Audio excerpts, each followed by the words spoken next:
Mawalunga ia o se ele le paia mal mamalu le Ekalesia ma sa mo poto taʻinane foʻi le faʻafogafoga mai ma le silasila le mamalu le atunuu i luga upega tafailangi tuuina atu le lima o le faatalofa ma le agaga o le faafetaiaʻe i le atua ono mafai o le tatou feiloaʻi manuia i totonu o lona fale e maia foʻi lenei laolao lelei e watu ai foʻi faamanuiaga ma outou ma Tama le gato o le Tama o le nuu Tama o le Ekalesia ia taʻinane Tama uma o le lalolagi.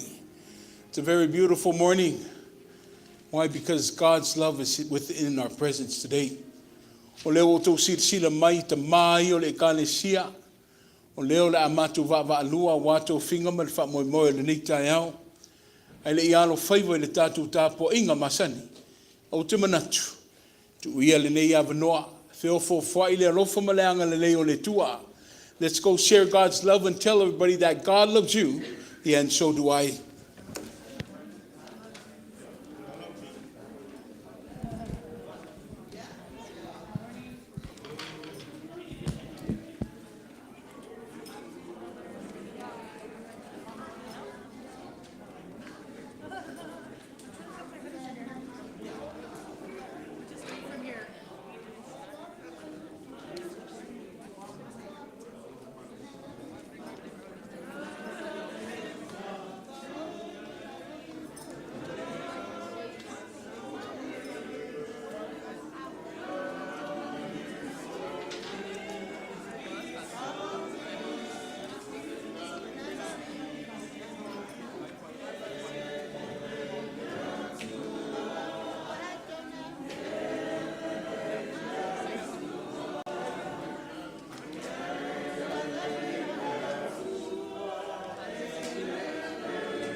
God is good and all the time.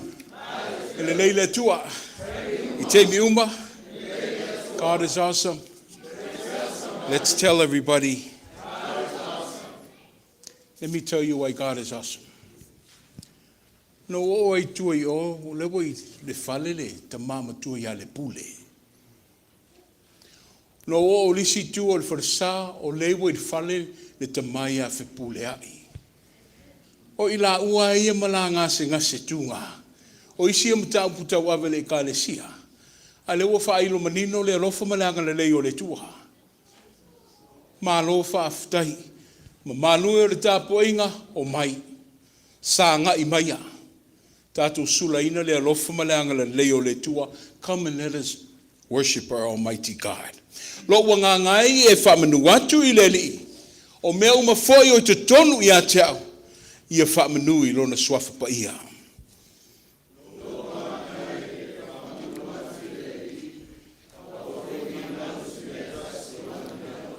O le faamagaluina wa mioleanga umalava. O le faamagaluina umai ato uma.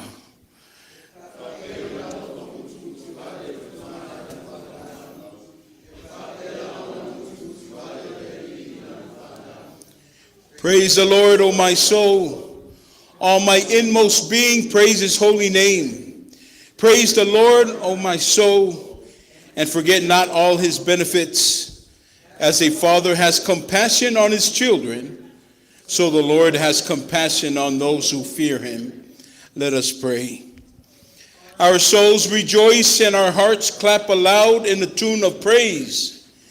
God, who is worthy of them all, we come in one atone to set the temple of worship, draw upon us with the illumining spirit, so we can capture the blessings you have prepared for us today. May all praises and glory be unto you now and forevermore. E vivi'i faiae o mātou anganga I lau wafio le tua o le ola. A wā le nei lau le leiwa e saunia. Mātou te ofu taʻi atu le nei tāpua inga I lau wafio. Tā ngisia le anganga I le ia fio mai. E tapu e masaunia o mātou loto mo le nei sauninga. Ia mālia I lau sila le soifua tāpuaʻi o lau whanau I le nei tae ao. Ono Iesu Kiriso le whaola. Ua mātou tatalo atuai. Amene ma amene.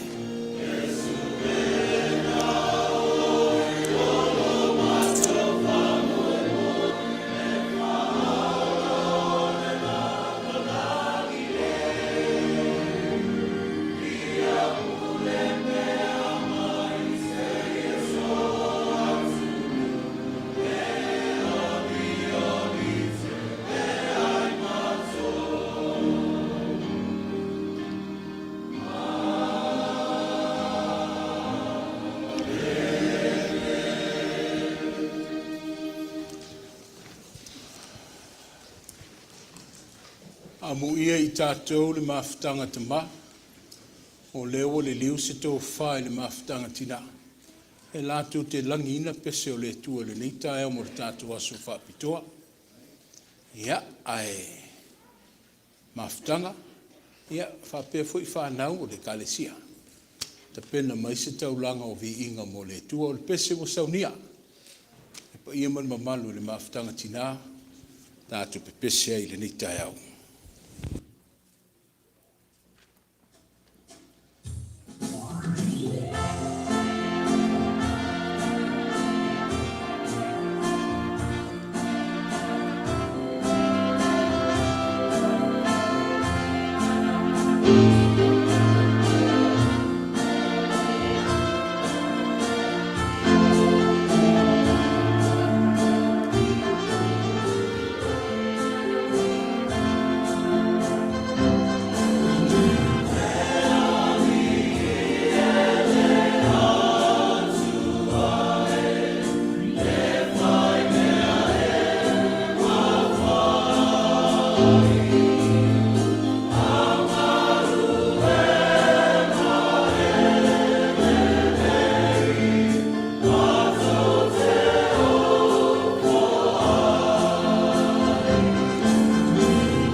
Manuia, Atua, o le ala Julai, le sisinga o tiakono, le asa ma le asa, Galueaina fai tiakono, ia o lo o Manuia tatou nu lotu, mata mai le sunga le toina ma wharitua, mai se nofo alu, sunga fai au, ma o lato wharitua, au, ma o lato wharitua, lo o Manuia tatou nu lotu, nisi tatou tina lo o tonu mauta ngasi sa mo so ta inga mai ra inga ya le tina ya taia opo ma le tina ya mau Ekalesia ya tatou no fo talo pe mo tatou tina ia mo le tino malosi ya lo fo pele atua le anga le leie to fa fo wina la to malosi nisi o tatou nu lotu le mo fai na tatou fai tapo inga fa tasi a wa lo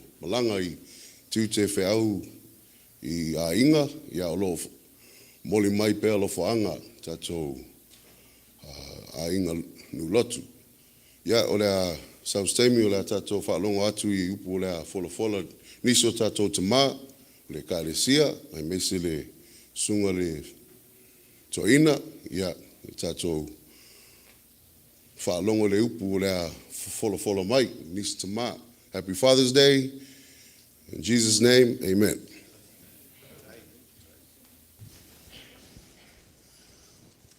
O le vai aso tua naina, whaai loa i foi le lofo le tua. O le ana lautongia i foi le Ekalesia le wha alo mawalunga i o tatu mātua pensione. Ne alofa tausi o le tua na te whaatupui na pelo o toso i fuama le tatu malosi. Ia pea na atangia le nei tae au le mamalu le o finagalo. I o tau sunga i whai au mo tau au aiga. Ia mamalu fo i au mo la tau au aiga. Ti akono ma aftanga tina le lo le tatu nulotu. Fa aftai lo tau au ina le tuolo o tau soifua. Ai ola fa au le tapo inga. Ia fa ngai nai le matu fa tau va o tau sila mai te maia. O le amatu taʻitaʻina le tātou Galueaina o le tātou tatalo ia wa fili ai le sunga la wa o ia i lo putea fui mono va le au foi o le fai tusi le Ekalesia o le taʻitaʻia i tātou i lumo le tua ia le i talo sanga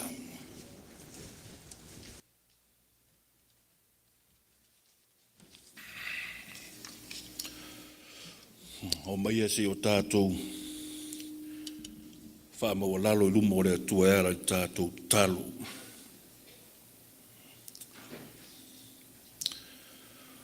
O le atua lava o lo mātou Tama, o le atu laulau.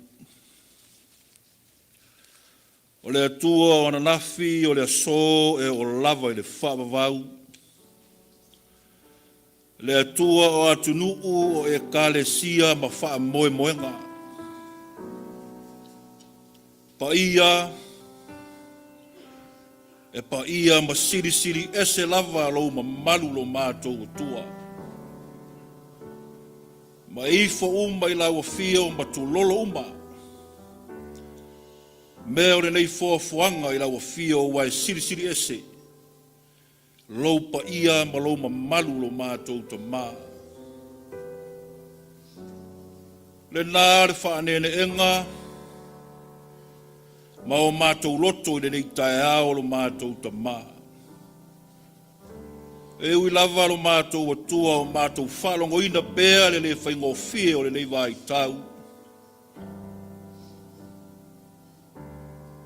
Ona o mai whainga tā wā whea inisi o mātou tau ainga. Taimi o le lei o taimi fo i lo mātou atua o le taunga le mūr soifua. Ai peita iane o lo Alofa ma lo wanga le lei lo mātou Tama. Le au mātou whaalia ni nei tae ao. Le o mai ma le poto lo nuu lo mātou Tama. Whai mātou masui o lau Ekalesia ma le lau tele o lo watunu. E o mātou sulaina o lo Alofa ma lo wanga le lei. Whamalo le atua whaaftai tele lo Alofa. O mau atu le nawa ia solo mātou atua i fuafuanga i le uta maratai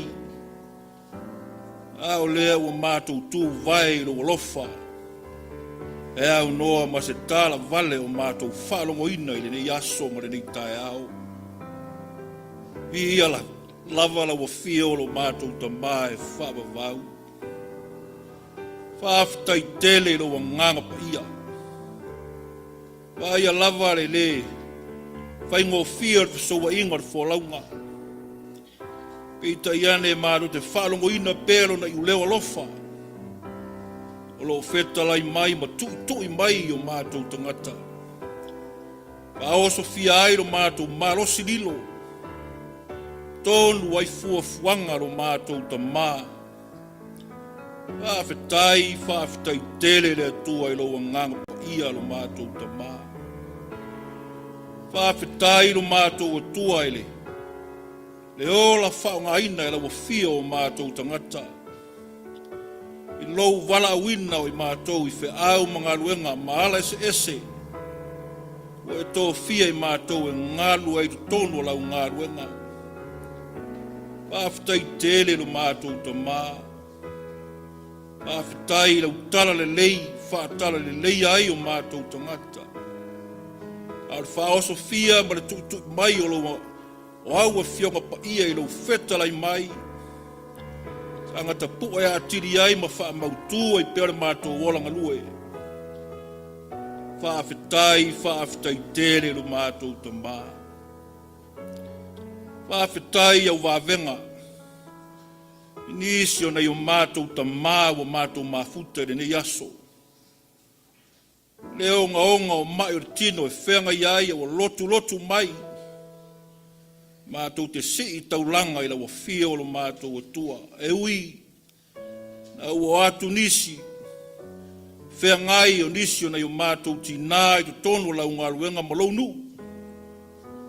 O na o mai o le tino wale ato toa. Ia e mātou te tonu pēa ma mātou whātu atua. O lo i au Alofa pēa si o mātou wola vai lo mātou Tama e ala i lo malosi o lo whasoa mai. E ala lea o le mātou whaafetai o la wafia o lo mātou Tama. Whaafetai le tua i ala ese o faamanuianga. Ala mai maro te tele. Ala mai company o pisinisi o ala mai o Manuia. Whaafetai tele lo mātou Tama. E nei vai tau lo mātou atua pe ona mori mawina le nei aso. E uina ua toa whawhama i tia sā o mātou tua a. Tama na tau wasa mai lo mātou atua le vau fili. A wāro mātou wola au auna i nia toso mai lea tupulanga ma lea tupulanga. Lea ua mātou mori mawina i nei aso. A mā lo lea tua whaafetai tele, whaafetai i nei aso i whaapitoa mo Tama lo mātou atua. Whaafetai mea sili ua e whaia mo mātou tangata. Ana maualunga o whaafetai no mātou atua.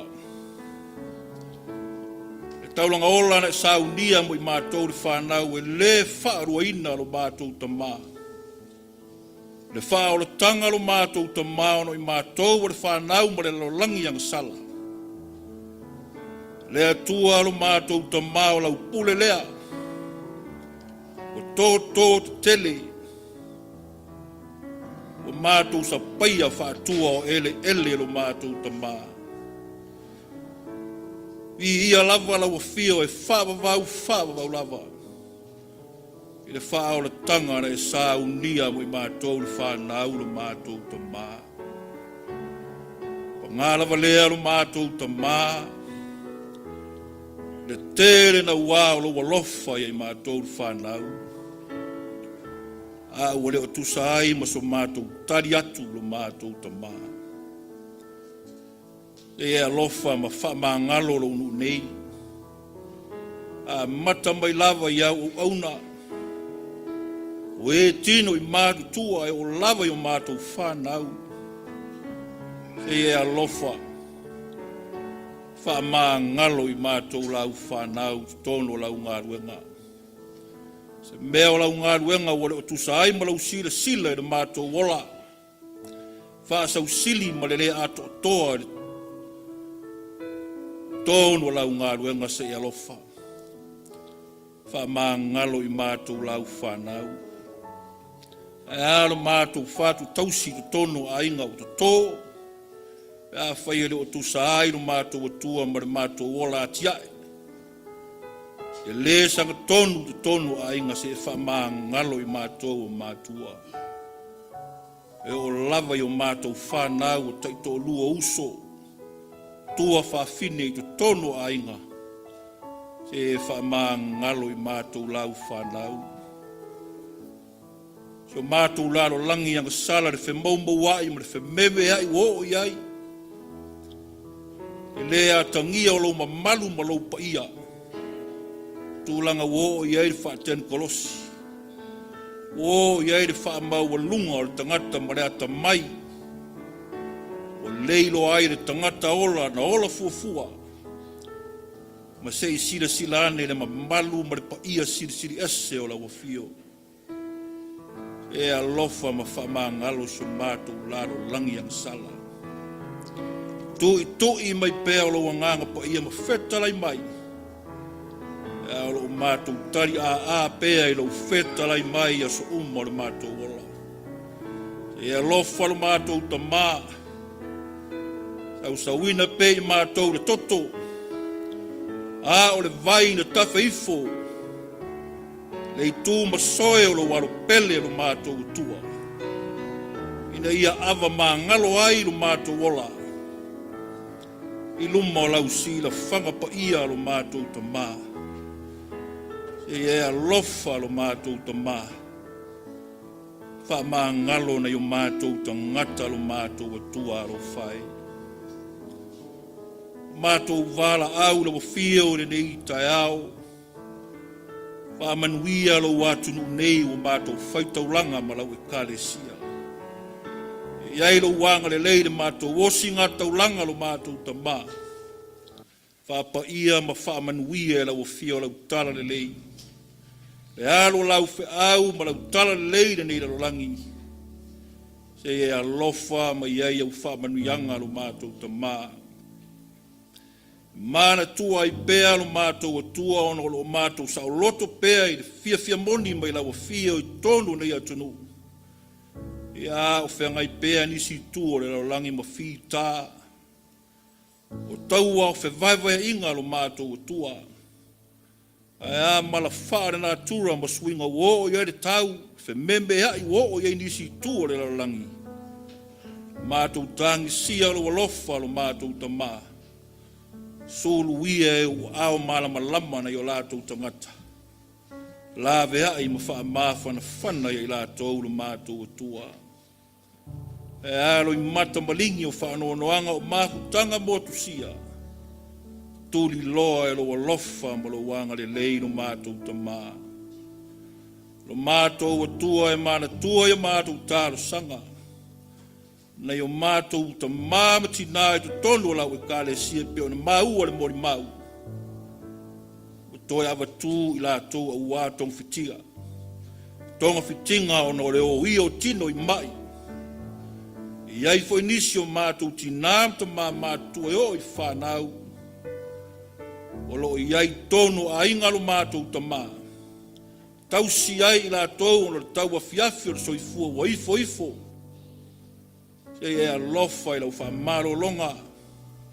Tangi si e pēa lo mātou Tama se e alofa i au nganga i poto i fo mai.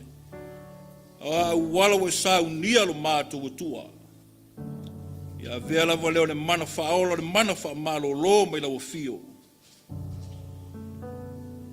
Whaamaro lo ai o mātou tangata ma o mātou mai lo mātou atua lo whae. E ai lau faamanuianga lo mātou atua i tonu o so mātou nei atunu o mātou whaimalo ai o na stete i masfuru ma ona taʻitaʻi. Manuia upu whai o malo au whaatasi. Se e lotoi whai unga. A wala wa le file mu o le nila rolangi ma le tūlanga wo i ai lo mātou Tama. Mana tua so mātu atu du pele o Samoa re nei vai tau sa saʻe masifo. A o le Pasifika mo na nula iti turi loa e lo Alofa. Malo wanga le leiro mātou Tama lo fae. Le nei vai tau lo mātou o tua e swinga wo i ere tau. E ve vela foi mo le malu lu fe susu ia i mai au fe ngaso lo ai lo atunu. Fe alava le tua fai malo lo i aina i o mātou whanau i le mapu mai au onga. Turi loa e lo Alofa mo lo wanga le leiro mātou Tama i feo inga. Na ia saunga le mula o tunu. I lo Alofa lo mātou Tama. Talo sia whana lo vaoa lo mātou o tua ala o Ekalesia mo lo watunu. A o mātou a inga. E faamanuia lo lātou wola lo mātou o tua. Fete nai ona le ola tuptupua i swinga wo i lalangi. Na o lau fio lava mātou te whaamoe i ai lo lātou ola tuptupua. Ia i ai lau faamanuianga mo lo Alofa i o mātou whanau lo vaoa. A o whanau iti o pepe fou tonu o mātou a inga malau ngā ruenga. Le ola mua le tuptupua e whenga i mai. Se iai lo Alofa mo lo wanga le leino mātou Tama lo whai. A Manuia lau Ekalesia nei, o mātou mātua ngā ruenga, o e tino i mātou tua, e o i wholava i whanau, a e maisio sa mua poto, o mātou tāpua i whatasi le nei aso le nei vai tau. E iai lo wanga le lei whapaia le mātou sauninga, e maisio le nei aso faamanuia ma mori Alofa anga i Tama uma. O le lalo langi lo mātou o tua. O no le nei aso foi o mātou wauria mai lo mātou Tama lo whae. O a feo fofo inga lo mātou Tama. I le nei aso le alo lau tala le lei lo mātou o tua. Upu fola, wha lau tele au ona matala tala. Iai lo Alofa mo lo wanga le lei alu mana lo mātou o tua. Wha wina ma whaapaia au auna. Ma e o mori ma wina lo Alofa i le nei aso lo mātou Tama. Tātou ma oe lo mātou o tua i le nei aso. Fua fuanga o le a whenga iai to e teimi o lo sa pati lo mātou o tua. A Manuia le mātou wholaunga lo mātou o tua. Le o ngā tonu le nei tausanga le ifo mai foi o ngā ruenga whai wiu. O le nei vai tau le mātou Tama e maise nei o mātou whanau. Ia iei lo wanga le lei malau faamanuianga lo mātou Tama. I lau Ekalesia malau atunu le nei vai tau. Tātou ma oe le nei aso lo mātou Tama. O nisi nā o mātou manao lo mātou tua. Whapa ia lau fio le mātou sauninga nei. A o le mātou te talo wala tuai lumo ala o fio le nei tai au. Ono Yesu le mātou ali whaola. Wala tuai le mātou talo.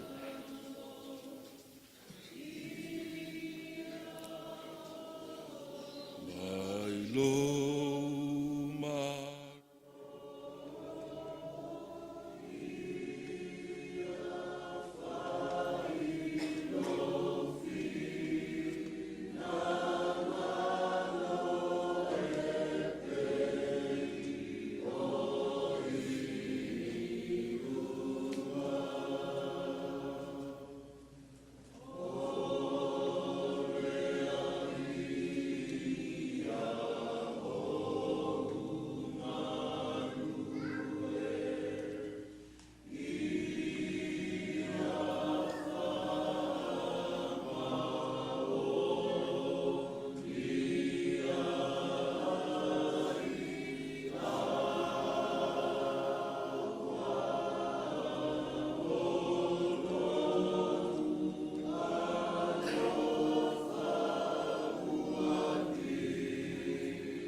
Tātou toi vi atu I le tua le pese mo saunia o le viinga I le tua.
O le muti vale o lo walofa le tuo o maulungai le ola.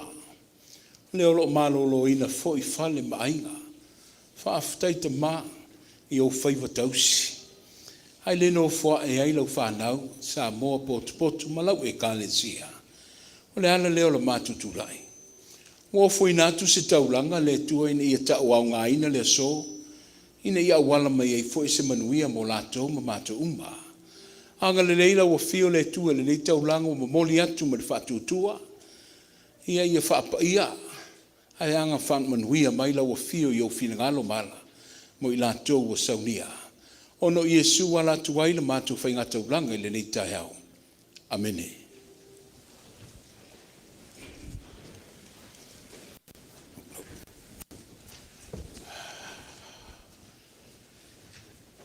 Ole, whaitauina tu spaia. Ao, munumurita i pēr le whaanga salonga tu whaitawaso le tātou Ekalesia. Sitilane le tusi o Jonah. Wha le mataupu. Ai ole amata mai le tātou whaitau mai le whaiupu mamua. Se o ilona toi whaiupu. Our passage is found from the prophet of Jonah, chapter 4, verses 1 to verse 11. We will read responsively, but we will be taking it from our Psalm 1 Bible. Whaafonga maia. Ia whiong pa ia o le tātou atua. Mai o le ito Iona. Ma le o inga le tua mo Iona. Ua matua leanga lava le nei mea ia Iona. Ua ita lava o ia.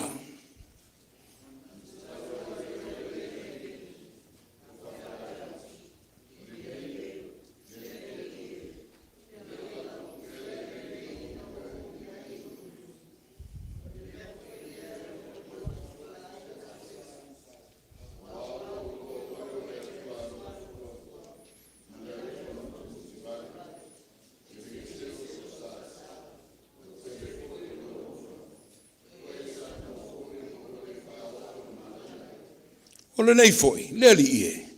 Se o te ai o yatu i atu, o i ave ese la wola, a wai le lei ona o woti, ai le anga ona o wola.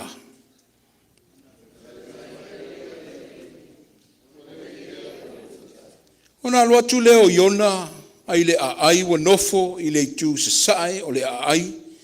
Wana whaia foaʻi mo ia i le mea o le whale apitanga. Wa nofo i ona lalo i le paolo. Se ia iloa e ia pe se ase mea e o ia i le ai.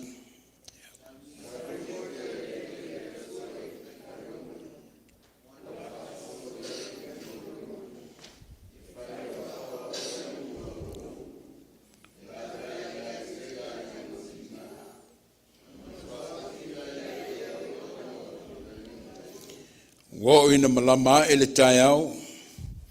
Ona saunia le tua o le angufe. Wa tia e foi le angufe o le kikaiona. Ona mango ai lea.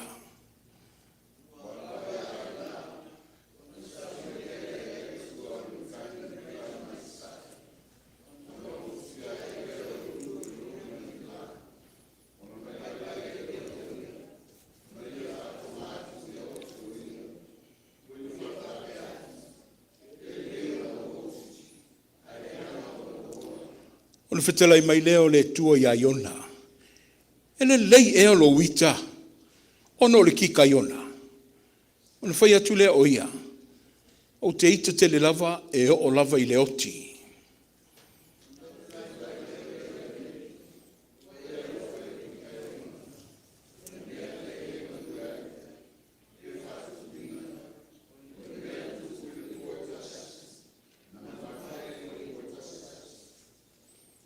Tātou whaitau whaatasi.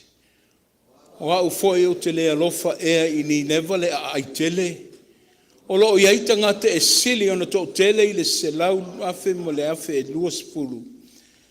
O e le ino le lātou lima tau matau po o lātou lima tau anga vale. Manu vai wha foi e tele. Ua le lei e alo ita. Ua le lei e alo ita. Saunoanga le tua, i le laftu na inga, i amal perfetto Iona. Tama, wha leo, whaapupula, whaasoa.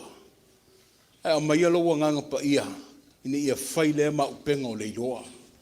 Mātou te te awhi mawai, a wāwa fionga upo leola, e ta pena i le sā, ma le mātou sāwalinga. Ia i laua fio pēle vi inga, le faamanuia le faanetanga nei se i o lava i le faavavau lava.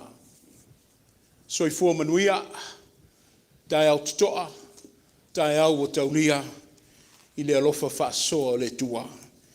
E toi mamoli atu lava le angango le faamaloma le faafetaitele, i le paia ma le mamalu o Samoa wa i le fale, ta inane fo i le tapo inga mau i ate oile Etena Fou. Father's Day, people. It's one of those days e whaatau ai nei a Tama. Tu sai fo i malatu fatu ainga. Au se aso fo i e tō manatu ai fo i Tama lava ia. Ia Iona fo whanga mana ngā duenga whaatino. Po tala whea ngai ea. O lea so, umanatu se i toi a sia Tama o le nu. Tama taʻitaʻi o le Ekalesia i meise i lātou lo tu ua i le ngā duenga. O le ala leo le tofinga. Le nāua outou sila silane, o saʻafifinga mo tae au ma le so, ia o le a whapenana whaanga solo. O le a mua atu le toto o le ti akono taʻitaʻi o le tātou nu. Ali i tae au asi o le folasa. A mai o lan forsanga. O na sausau no atu i le sunga le o matua. Ia pio pa ulu. Ia o na whaawawai leo le tātou tama pensione.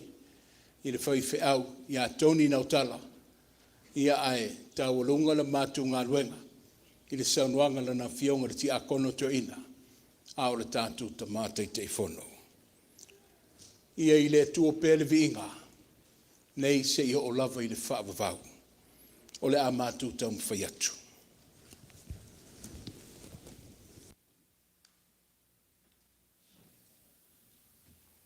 God is good. God is good. Sa ili ni tau tai e momoli le upenga i le tai. O le ua whitwhilia ta maa matutua o le Ekalesia. Mana tu le isa ula unga. Ia o iale nei whatawa. Ia whaftai sunga le toina. Le awa noa ta ua wa.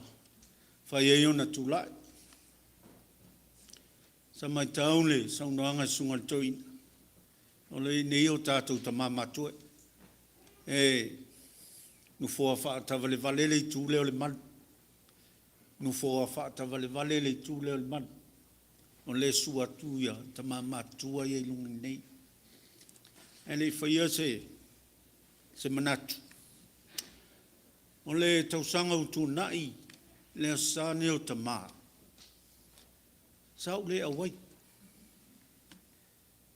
Sa ave al falmai le asto nai.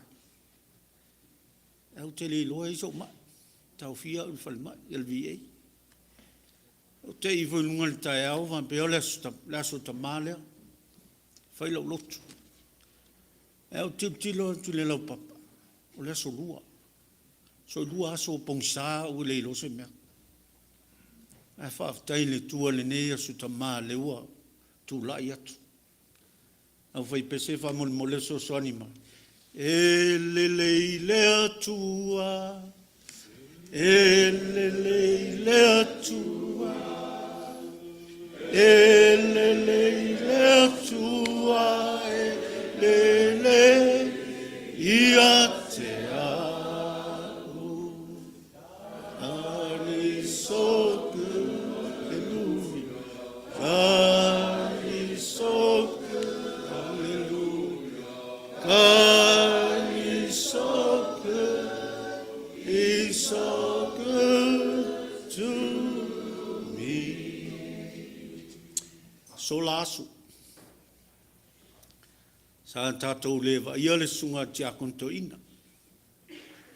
Leo i numa nei to ina. Lewa asu tātou vala vala. E vai le lofo le tua.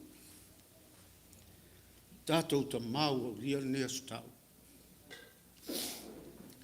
E aso tua nai. Sa, e si ta mau le nei a inga sa. wala au le tuan sa la foaʻi vai aso tea lunga le Bay Area le iau lia le aso Tama ae faafetai le tua i lona alofa leo ua tatou lia lenei aso talofa nei Tama e le iau lia lenei aso taoto mai tisa ao le valaau le tua ua e pule i loutou soifua ma le tatou ola e vai aso tuanaʻi sa saunoa suga le toʻina tatou tofi tatala mai soutou ie tala mai ni tou auafa se iou malaga maʻo ma fo lea lenei taeao ma mafaufau le a se auʻia o le a tatala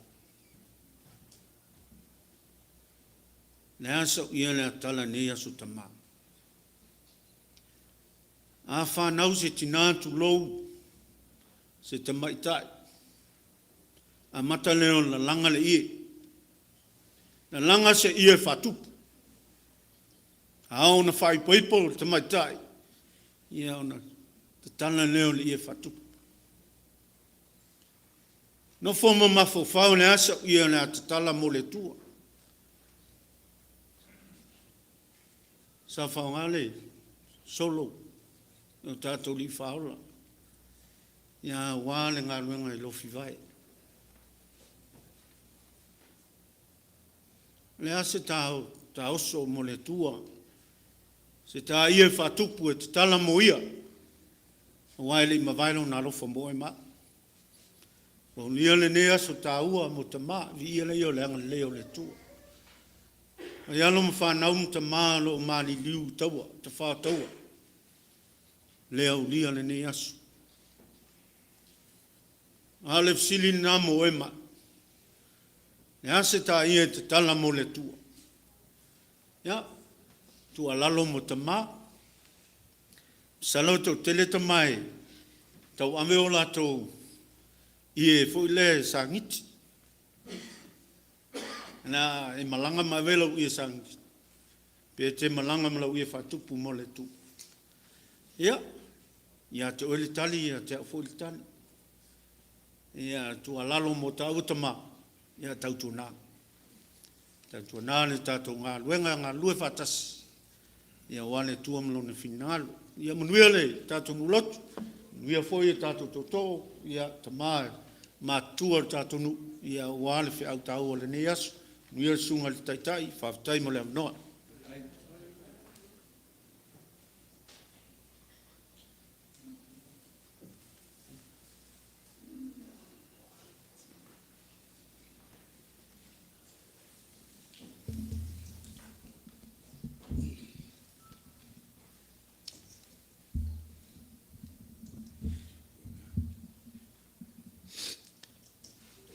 Ya, so fu Manuia pa ia man Ekalesia.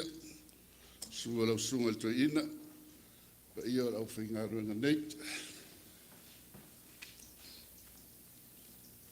Ai le whaia seu. E fia whaalea wale nganga whaaftai tele lau sunga le toʻina. Ona o nei avanoa whaauro o maua. Awa o le upumoni. Se folo ma le lima tausanga o ngā rua i ngā ruenga.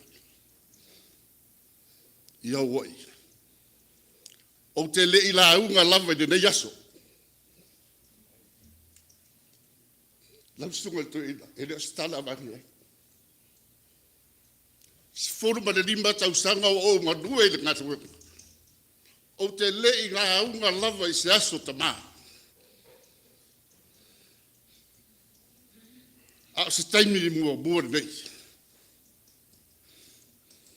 Lau pule lea lau sunga te ina. Whaaftai whaamano. E le whaapeo te musu e la haunga. I le aso te maha. Ai o le aso sāle nei. Le aso te maha o Amerika maua. E mātou te whai te maha i potu. Mātou te whai aso te maha i potu. Ai leo se aso nei o te mau poto. E ese fo ina la tō aso te mau. E umaloa le so sa fa mantunga. A bata lon ta pena la finagalo ngam faltua. E o ta pena na fa po. O le bafu aga le alai e te le ila nga lava de dei sa. O te fai aso sa te mai i poru tausanga upa. Talu o ga lui Galueaina. Faf te tele. E iei se wari. Matua e re matua tele. Po ta Iona sfuta usaka. O le masani a nei wari. A alu te mai Finagalo. E alu tina tu fai toa. E whaatalitali te mea la te maale a alu Finagalo. O na anu atu lea whiasongi. Whaato faamanuia lo waso. Whaapena fo te maale tina manuia lo waso. Manuia whaamutu. A foaʻi mai foaʻi te mau mānawa mai. O ka sau foaʻi lea tūru fai toa mawala. I'm home. Whaalongo mati nā o wala au te mau. Nā lotu foaʻi lea. Ala tu foaʻi leo te mau. O le tina whiasongi. Fia wai anga nuenga o le aso. Ai o le tasi aso. Ua foaʻi mai te mau o mānawa Galueaina. Ua fiu te mai tu fai toa. I'm home. I'm home. Whaatolu ana wala au te mai le ngai o i atu tina o le aiga. Ai sau te mai. O mata le lei al TV a tina. E le oango atu le. Kai mai te maasunga. O le afo e le meo e whapenga hai. Kai tango al tina se i pepa. Le numbela. O numbela le ai. Ai fai mai te mai. Oi. Se eu whapea upo le hale mea. E wagalo ia oe. O se waleire umai masangi o fai ka peki son whangua. Fai mai tina oi se sao se wangalo ia te. Toi le leifo le vāru gari. Ai o foi tasi aso. Toi foi mai foi te mai. Toi whapea fo. I'm home. De ngai o ia tutina. I'm home. De le ke a ia tina. E sa o nofo le lei atina. Tua tangi atina. Tama tina hara me o tupu. Ai fai mai tina. Te ilo nu mela leo so whunguanga e peki ai. O le whakwahenga pa gei at ke whongi wala au mai. E ele lisi le ia kiao. O tangata o tato au lotu e fia mele o peti sol whanua. O le sunga ia osa o le ua mua area. E le ita ua mai sisi a ta. E na au loa e le pō nas whanau. Ina ua lasi siwa mantina e ana nas whanau. I ana tanga. O tanga tangata e fia e sol whanua. O le mea lea o loa, o le isi lea tangata e fia peti sol whanua. E iei fo i isi ngoi e ia tia. Saʻo ai asiata. I tauta ia. O le risi ngā mai e lau soas malosi. O lea la vea mai noa i ngoa chaplain. A longa lavi. E lua kako chaplain le iai. E leo ta ua mai ngal suafa. E ngā ufa pēr mai. Chaplain. O te le loa lapo ai o lua ia fia whela wale. O lua sunga. Ia e rea whaiga. E rea whaiga. Pauan mea. Vai se si mau. Lango sorfa nua. Wātua mai e whao ngāte e whongi ngei on po.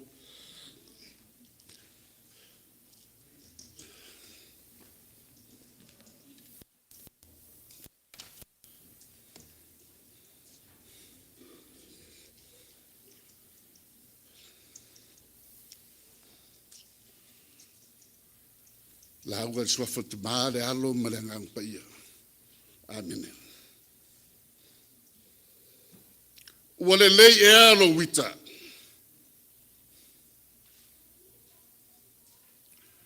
Ua le lei e alo wita. O le fasilia le atua ia Iona. Ia Iona. E le aia se tangata e le ita. E le aia se tangata e le ita. Tātou te feita ma. Pe titi, pe tele. E tātou te feita. Pe saʻo, pe lelei, pe leanga. E tātou te feita.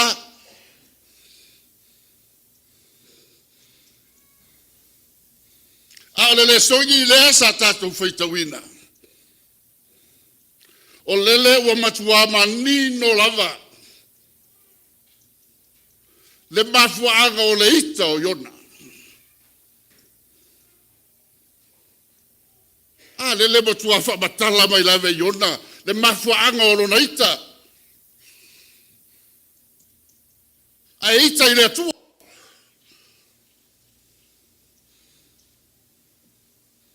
Ele ita i stangata. E ita i le atua soifua.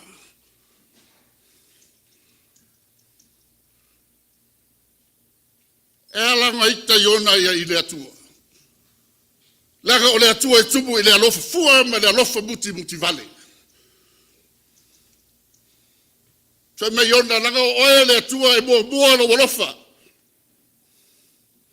Ai whaatente le ngese lo to saha.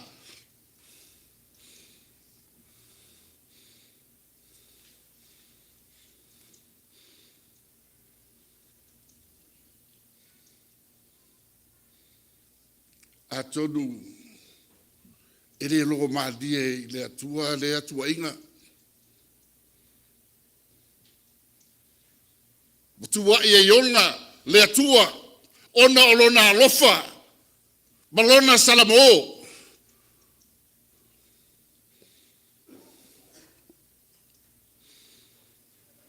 A tonu o le pongai lea o le fesili o le atua i a Iona.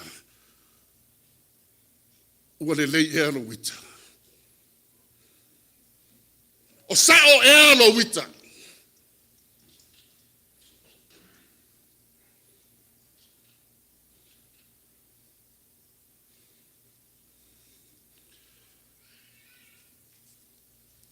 E fia whataua le manatu outou o le Yesu. E le whaingo fia le manatu outou. Tasia le upu. Galueaina. Galueaina. Le whapertania. Working it out.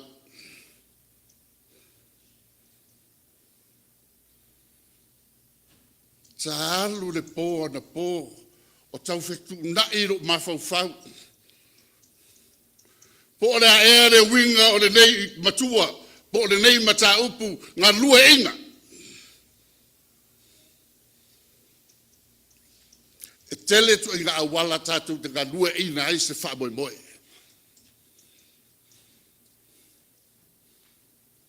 Tele. Ngā lueaina se whaamoemoe tele o le whaongāre malosi o le tangata. Manpower. Nisi o whaamoemoe o whaongā masini. E ngā lueaina ai se whaamoemoe.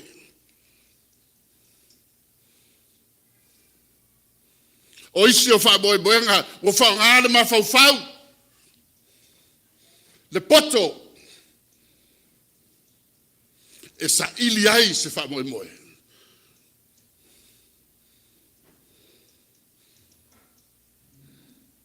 Ai ua lava ara fesilia le atua ia Iona. Ua le lei e alo wita. E ngā lueaina ai le whaafita auni le tupu ia Iona. Nanga e whoninga mai, ua alo Iona i le atua. O tua ina fua le atua. Ona o lona alofa ma lona salamo ma lona faamaoni. Ai wale mawhai ona tau tino ma tau saʻo le mea moni.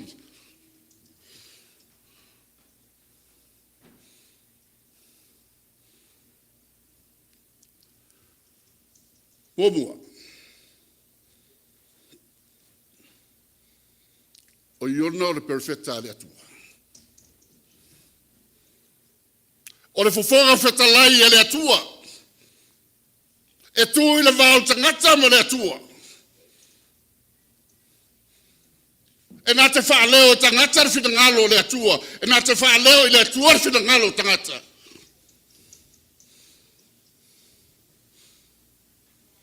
O le tangata e tatalo mo tangata. Tatalo mo Manuia. Tatalo mo le lelei o sifa moi moi.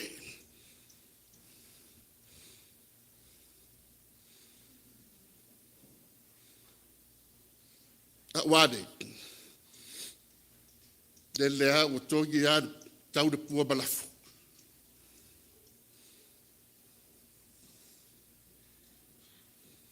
O faali lo de le fia i le atua.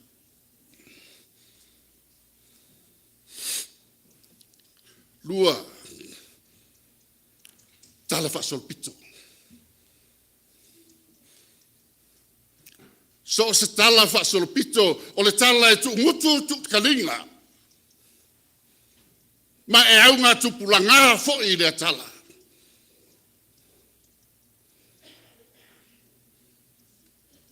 Kua mawai atu fu a Samoa. Na bodi mawai se tasi o toto uli o Samoa. Le teibia o pūlea e ni usila i Samoa. Fai mai sa tuli solo i le vau. Ave fa tangato taua, ave fa nofo au nu ua ni isi o Tama. Mali liu ni isi o Tama. O le languna fo i le nā leia Iona. Le ti ngā le nā lea nofo ma Iona.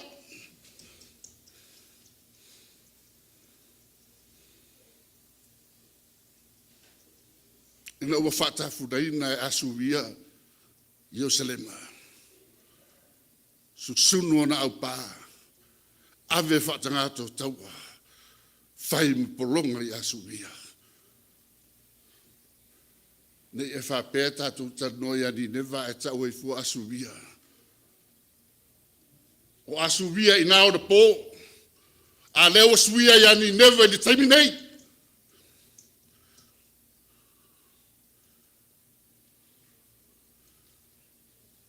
Ti ngā lea sa ti ngā ion. Sa ti ngā ia ni newa. E tua ina ai le alofa mani. Le alofa le atua.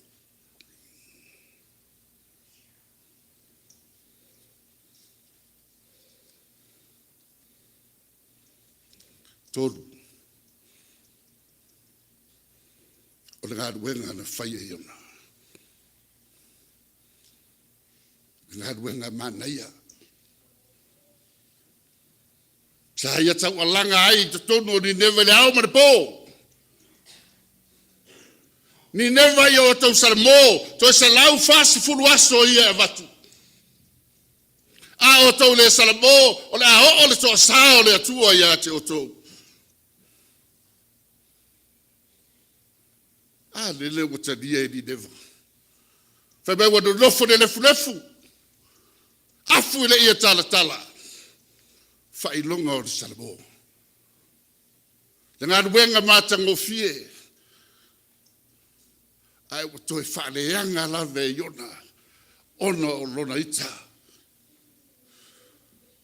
Ona o le loto ti ngā. Wa ngalo ai le mānaia ma le mātango fie o le ngā ruenga sa i o whaia. A lele o whaola ina ni newa.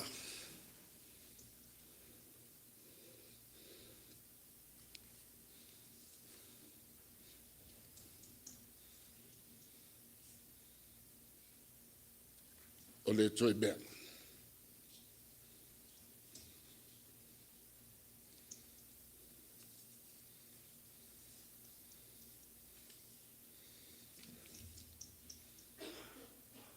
O le kika Iona. Le kika Iona na whaatupu e le atua. Se ia whaapaolo ai le whainga malolonga Iona. Na ola le po e tasi a toi ave sea e lisi po. A eita ai Iona. Whai mai le atua oia te hita i le mea le aisa ngā ruenga na whai ai. E te leita tō ina, e te lei whasusuina. Sa nao e moe. Ma fia fia i le paolo sa e maua. Oi o le alo manatu. E te tau ono o wita i ani neva pei oi. E te tau ono o wita i le fia afe maafe o tangata. O tangata fai mai la tau te lei loa le lima tamatau. La tau te lei loa le lima anga vale.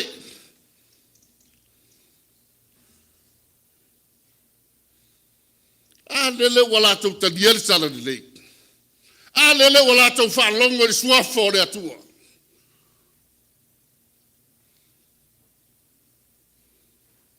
Wala tau loa le atua. Wala tau tania le atua. Wala tau whaafofonga foaʻi le finagalo le atua. Wa ua le mawhai ai o na ho se malai e di lewa.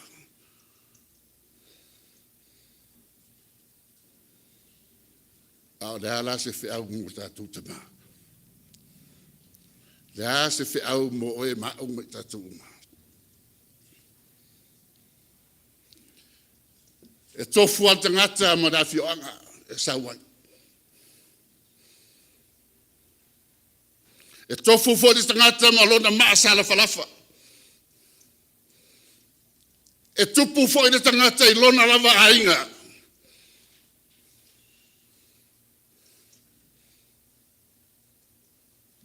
A o le tae au nei. Lea wa tātou o mai se I atiae. Se I Galueaina ka nana fo, Etena Fou. Wala winga Tama o ngā ruenga mat whalitua.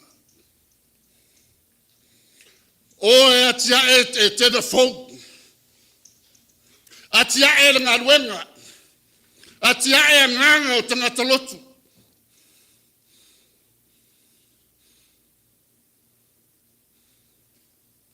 Wala winga fo'i le sunga te whono.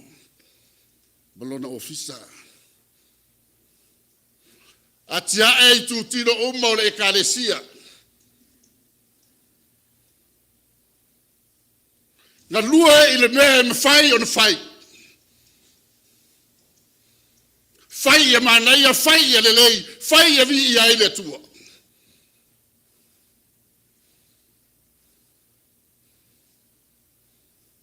Wala wina fo'i ao.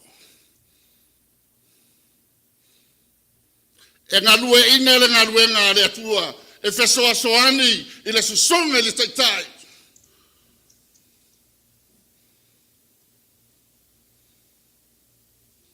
Aua le ola whareanganga o le Ekalesia.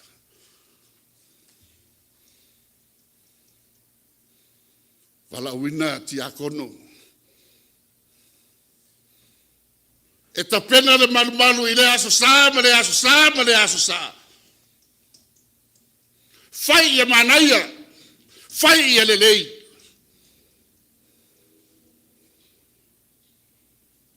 Ia maua se vi inga o le atua. Ai aua na ia te tatou. Aua.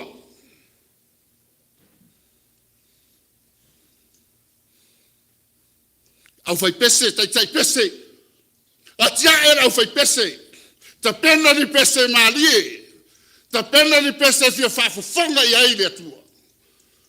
Te leo whai atu e leanga pese. Ai te ta pena. Toi Galueaina. Ia faamanuia atiti. Lea o asusa. Galueaina pea le whanau. Ina ia lātou poto. Ma lātou loa le atua soifua. O le tupunga, o le poto, o le tupunga o mea le unga. Tātou o le aiga e tasi, mo taua tātou o le o kewisiano. Mo tātou o mai Etena Fou se o tātou Galueaina le Ekalesia. O tātou Galuenga fai whaatasi. Elena o le Tama, Elena o le aʻo, Elena o le taʻitaʻi. O le tātou Galuenga e fai whaatasi. Ina ia tupu maola le whiau o le atua. Po le Galuenga le atua. Anga le lei mai le atua. Isto e aso le asa. Faamanuia te mau ma. Faamanuia sunga taʻitaʻi. Suafo Yesu. Amen.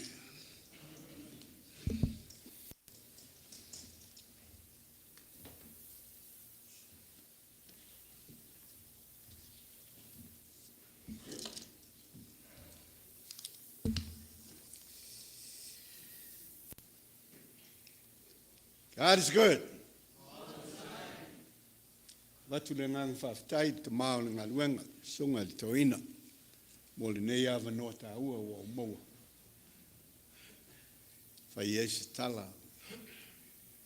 Mo le mawhtanga ta maa le Ekalesia. Mawhtanga ta maa mo aiga te tasi. Mo i la tau ia. Ta ua o ulu o aiga. Whapeala se upu o au maia le nei tai au, te fia au maia se vaenga o le Evangelia Luka lon ta upu e 15. Ai o te fia whaongaina le fwai upu e 20 e whapeala lon whaitawina. Ona i loa mamau at fo i lea e lon tama, ona muti vale ai lea o lona alofa. Ua momo e atu. Ma fusi ia te ia, ma songi atu ia te ia. O le tala masani, tala lea i le ui wha maua. A o le tala fo'i o le alofa o Tama i le aiga po lana whanau.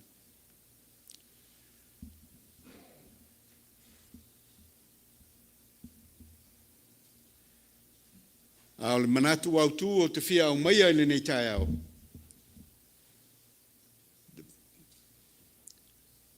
The parable of a father's love.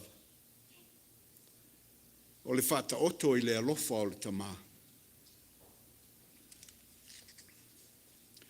O le whataoto sa whaitawina le nei tai au. Sa au whaitawina. O lo whaamawhai e luka le wii whaamaumawoa. E tai o le outou moni lava o le alofa o le Tama i lana whanau.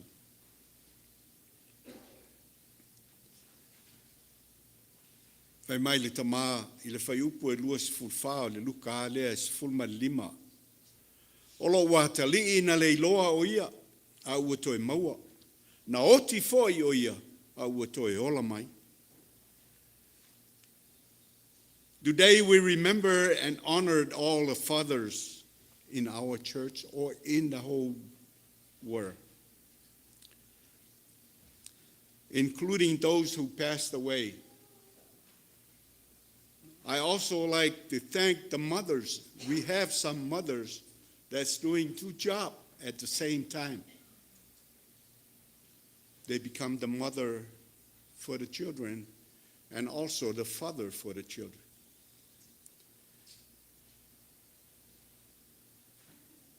And I would say, a good father loves his wife and his children, provides for their needs. He protects them. And we should always give thanks for every father's support and love. And also, God wants to honor and respect our Father in Christ.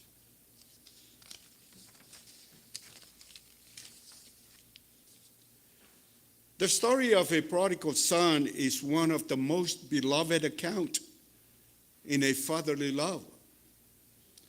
Although it is often called the parable of a prodigal son, but its true focus is the father's love. This parable reveals the deep compassion of a caring father for his children. I like to tell a story about a father and his 9-year-old son.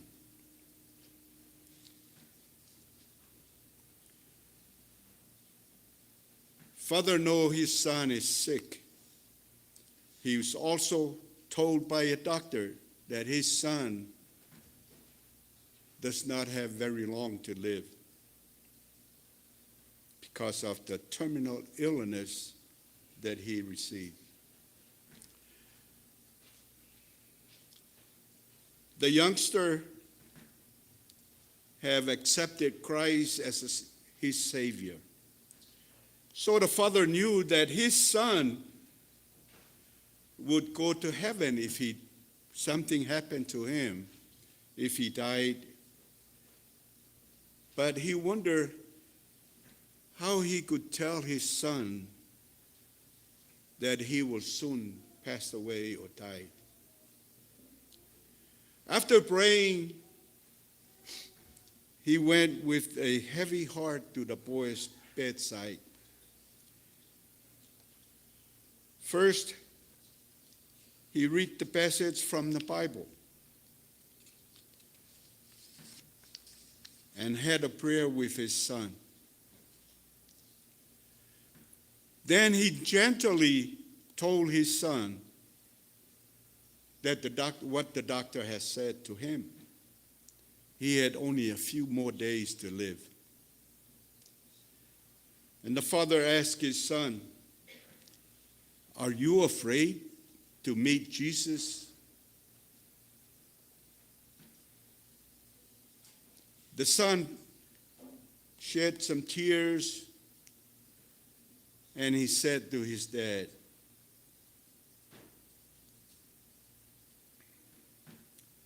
"No, Dad, not if Jesus is like you."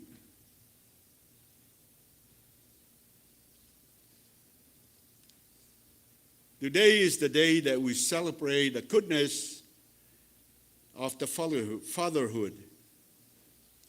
This is the day when we remember and honor our father's love and commitment. As a children, are you thankful for your father, for his love to you? Are we thankful for father's support, the guidance and their love? We thank that he has blessed us here inside this church with a lot of special fathers in this church.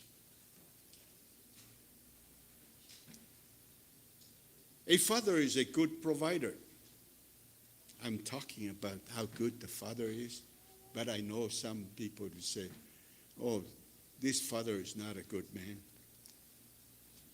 But fathers are good providers. However, I strongly believe that the Christian fathers are not judged by how much they earn or how many material good things they provided for his family.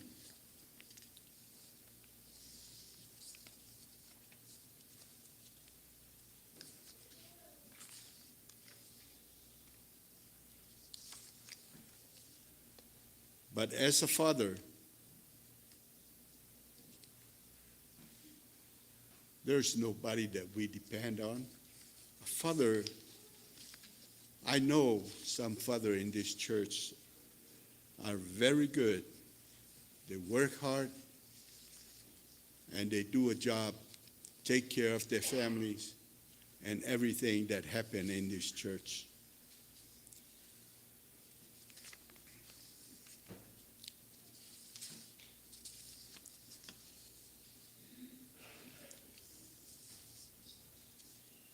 And God wants the good father to come and serve him. What does matter for his children is how good and how faithful a Christian role model his father is. Fathers are very important in God's plan for his family. Father is the head of the family. I know some families have a good wives, but as a father, that's one of their jobs. Become a head of the family. Take care of everybody. So today, let us show our support to the institution of all fatherhood by loving and honoring them on this special day. Every year is only one time we celebrate Father's Day. It's the same thing as Mother's Day. We celebrate Mother's Day once a year. But they work hard and they do a good job. Even though that we celebrate this day once a year, but most of all, let us not forget the father or the love of the greatest father of all. Who is this greatest father? That is God, the Father Almighty. He is the Father in heaven, and He takes care of everybody.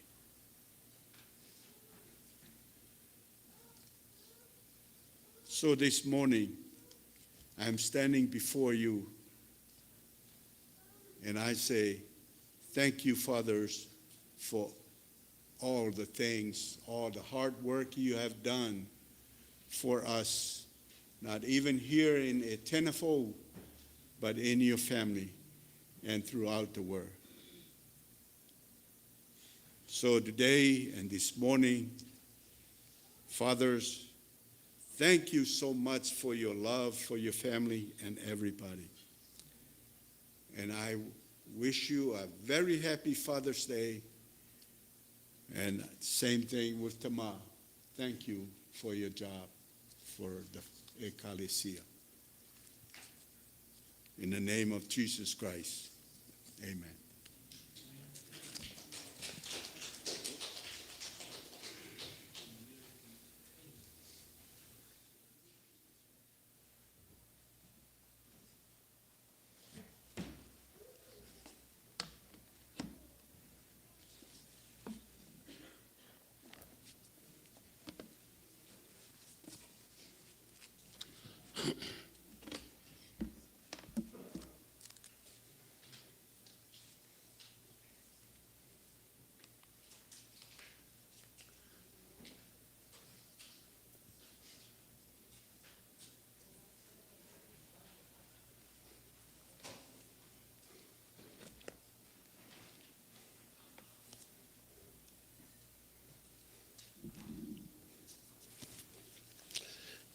O ki mangatu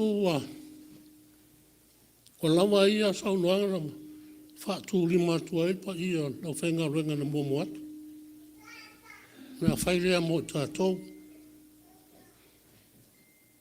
Ai au lawa o no i vero le aso moa. O sala le tā mute e vau. A wase vi inga o le atua. O le vi inga le Tātou sauno uma iele nei tai au. Lo ngā ngai, ia e whamanu atu I leri. O mea umo I tono ia te au, I whamanu I lona suafa pa ia. Lo ngā ngai, ia e whamanu atu I leri. Au fo nei ngano se me tasi o ana me alofa. Tu mau atu I le atua lo tātou whaola. Revi inga mal malu, le malosi mal pule. I nei o le pō, I o le whaavau lava. Amen. O le outou le nei aso, pe whape whea o na vea oi ma perfeta. No au whilwhiliane, se whaitau mai le mua tupu, se fulu mal fitu. Lona whaiupa se fulu mal lua. Lo yes whaitau e whapea.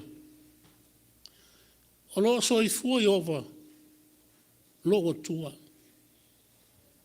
O lo so I fua I ova, logo tua. O mai le fio ngā le tua ia elia. O le ale to yo se ua lunga le whangai nene. Ai tūla ia. Mai alu le vanu o kirita. Le vai elia lo ia le vai e te inu ai. Mai e nofo ai. O na alu lea o elia. Ai au inu I fwe le tuana o le va. Le a reto ma ano manfas. E whanga I le perfeta I le au. Ma le pō. O ma mai ene nai aso. O ma tu tūre. Le vai lea. O na toi feta lai leo le atua.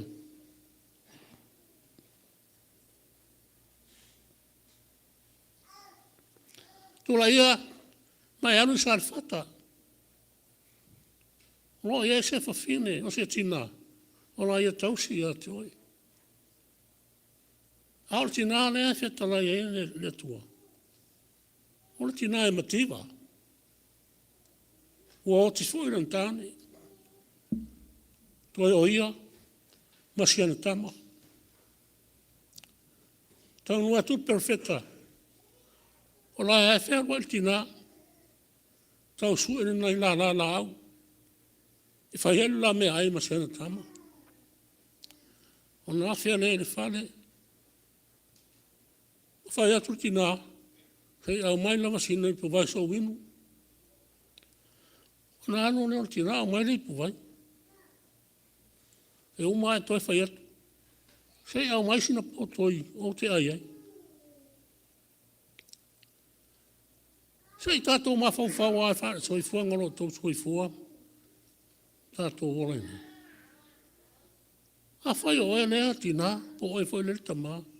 Ai aluatu se te ngata e se te re masani ai. A whaatonu o e whai se me ai maia. E ai e. O lea sa orangona. O lea sa orangona e o ia toi. Ia oile ne te ngata e se o sau whaatonu o e a Alofa. Ai na le whapena le ne tina. O mawhau tina. Toi na I mea I toi ai Masiana Tama. Ai o tina e tumu le whatua tua e le tua. Mafuena na upu lena whai. Ne whai mta mata tau matua. Whai mai le tali o tina. O lo soi fua I ova. Lo wa tua. Toi au nei lo tanga. Masina sua u titi. Le te sau nei lo walo tau sui mai ni la. E tunu ai. E ai ma ua Masiana Tama. A uma. Ona ma feo tiria. Oni whamatalanga I whao o tia e langona. Umalona ai feoti. A o lai tali tonu ti nam whatua tua e le tua. E lawe a ina la ua. Mai mai le upo perfetalu. Alo e whaipi o le whai mai ei. Ai mua mai se mea o te ai ai. Ao ni me tutoi. Ai ma o roma lau Tama.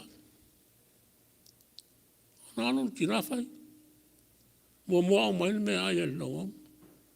Ai Masiana Tama e mena toi. Na umana ai. Ona faamanuia le perfeta tina. E le mavae, le whalawa e kate. E le toi mua fo le suau i le whangu. Si o lava i le aso e whaatoina i whai e le tua. Le ua e le. O le au nanga o faamanuia ina. Au nanga o faamanuia ina. E mele tala e owa male lua tau sanga o whai anu ngā ruenga le neitina. Ono nā whea o pito e lunga le potu, e ave le perfecta manofo ai. Ai whawhanga. Le au a uli ma le afi. Ngā ruenga le artina e whai. O le whawhanga o le au auna nei le tua.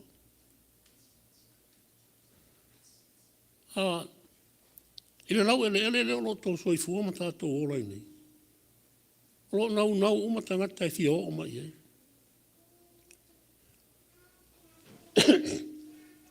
O le ala fo ele o le awhea ngofi e. O lau whanua le Etena Fou.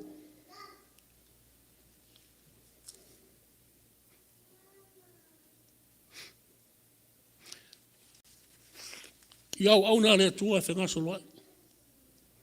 Ngā whiwhio mai ma tātou tāpua i tasi. Ai o te whawhtai e Tama. E toa ina ia e lao ma le pe ai tō whai on. E le mawhai ona ia tali tuali na maina so se au na langa e fi e su mai. A whai e le e mo se awa noa e tula iai. E nau mai lawa e whai se mea Alofa mo leta ni awa. Ai se a. Ta maua talitonu. Talitonu i faamanuia ngā le tua. Ua o Iesu na whetalai. O Alofa mai faamanuia iai. A whaila e faamanuia mai se au auna, ele o ia. O Iesu.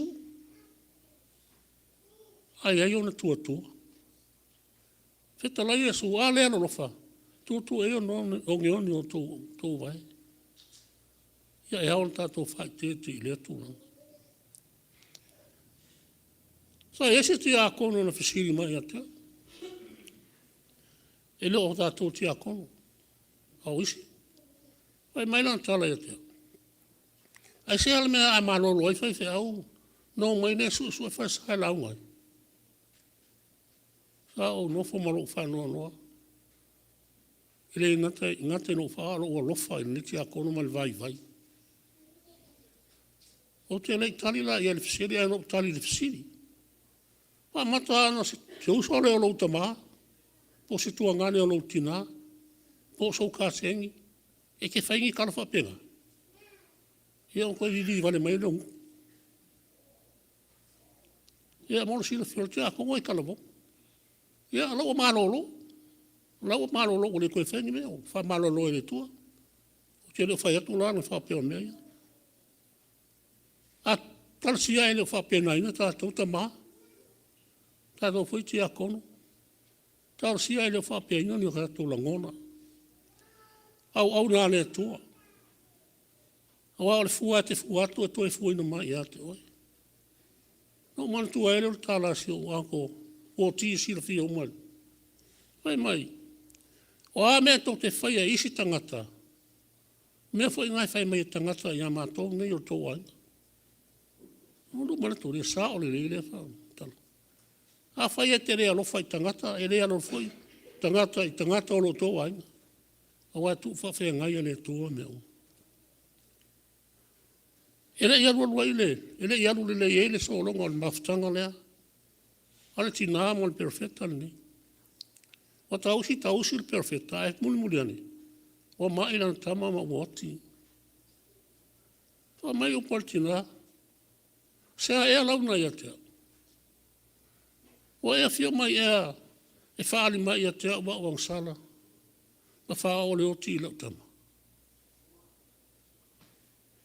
Mai le perfecta au mai le Tama. Ana alu le ave i lunga le whale i le potu le olo no foaʻi. Whata oto i luna moenga. Ona pupula e leo whafonga i le langi ma. Wala au. Yo vai lo Atua. Ai se al mea o e wha o le oti i le Tama. Ale tina o lo tausi manga le ia te. Ona rifo leo whao. E wha tolu ana whao. Whaatau ana uina le finagalo o le atua. E alofa ma toi whaafoifo le nganga o le tama. Na tali le atua. Toi olo le tama. A watu i lona tina. Wha mai upo le tina. E moni lava. O le tangata o le atua. Ma ufo e pa umai lofanga. E moni ia ma le whamau. E momoli atua le whaaftai tele. I malta ele o maloto maltina. La sunga le toia ina. Ai lao mle pe ai maltina ia to ristofa no. Ato no le fai vale no lo fai. E on fai il perfetto. No lo fa lo mo le tua. Fa taua no ina non finagalo. Toi fa foi mai malosi ai matou na mama. Le pa na yele sunga le fa malolo. Sunga foi le o ya pio ato tolia. Fa pe foi le tutu. Tali le tua ya tu tar sanga. Fa fta tele lo to wasi siatu. Telefoniatu. Maro fa anga momoni atu. Yo ai fa nau. Ele fai ngofia tolu masina le sai tia ya yo. E no foretino ale loto le I. Ai no sta I lava. Fa to nunga al fo mai. O wasa yele to ina tai au le no ve fo mai fai mai tana ya. Au le ya suai to ina. Ya. Nera o tu sisir mai. O tu wat. Ia outou uma e kai rufa kuma. Ia o kama o korfa kuma ia o le. Ia sa o le kana le li leo. Sa morako. E mai e sfa kuma o le meuli le. Ia a kongo sa. O ang pa wale tala leo te ilo. O tala le fo mai o le fatu maa o le stangata e limas fu fata o sanga. A o maliu o overtoast. Ia kausia ia o li overtoast o koe melko i ga igani. Ai, os motu ngā awha nai tu atu le Ekalesia. Me se foi tātou Tama mo le nei aso. O wha moi moina mo tātou. Tātou wha malosi. Au nei le atua. Whai pēlo na finagalo I so seala. Pei foi na moli mo wata mā o moa. Au ane a vero tātou mativa. Wha to ila loailo tātou. Poto wona mo tātou ngā rue mo le atua mo le whingā. E le ai le ase so tātou I mativa pe o tinanea. Nā nei whasi mea ale nā tu e olai. Ai se I whauta e le Manuia tele o maua. O maua Manuia tele na ua o whiu whaso e le ua. Au nanga e faamanuia e le atua. E le tu la foaʻi e le atua ona. O Iesu ona whetalai. Sinai pu vai te watu ai seisi o ia lea. Ia alofa le tua. Ma mauni lang yang ia. Antua ta whauru lau sunga al toa ina ma le whaitua. Whai malolo ina e pia whi au ma whai vai lo. Walau ina e lo uso i fua. Awa nei toa le timu sunga I whai au ma wau. Nga tau langolang sua. Awa lava le ngā ruenga lo tō au mawai. Ia awa fwoi nei, tu ulu lau mea ia whionga I tiakono. Mau tō vai maftanga tina ma lau tō whautua. Awa le Manuia o le Ekalesia. Manuia fwoi along whanau Manuia. Sa mō wa whio mai ma tātou whaitau langa pātasi nei aso. Lo tō wa whio mai, ia wa malu ai matango whier sa uninga. Ia, whamene o porpatele. Ia whaatasi rea tua ma outou. Ia ko whaala ia. Ia.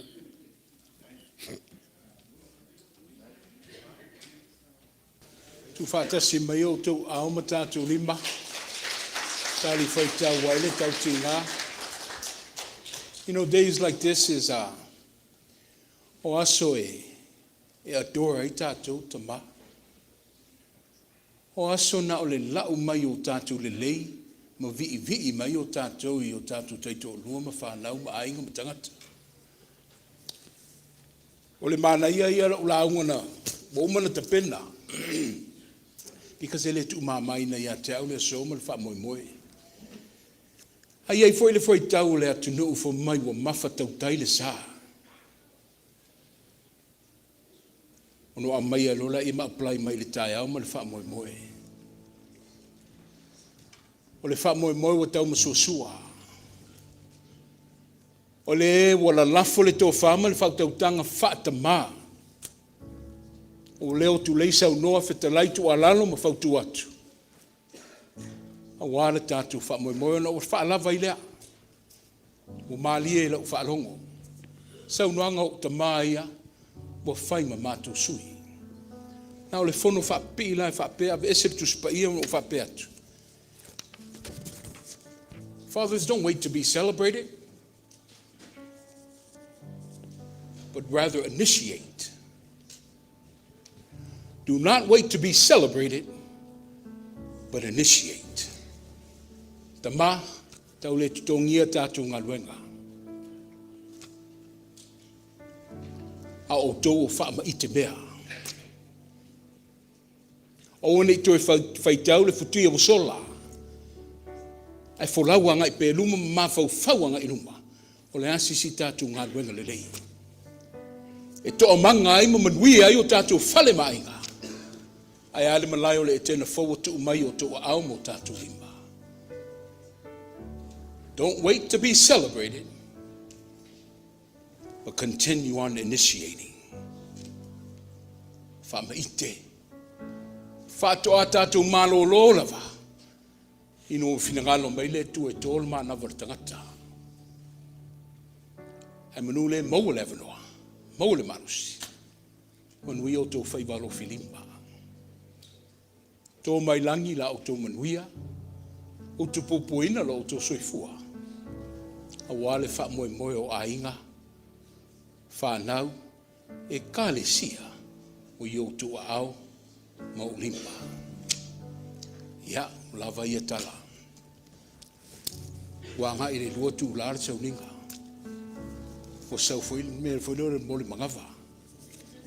Ia ai tina Galueaina lo maftanga tina to to atu ina le tatu tapo inga e fa wau ono o fa uma to ile o stemi o mamua.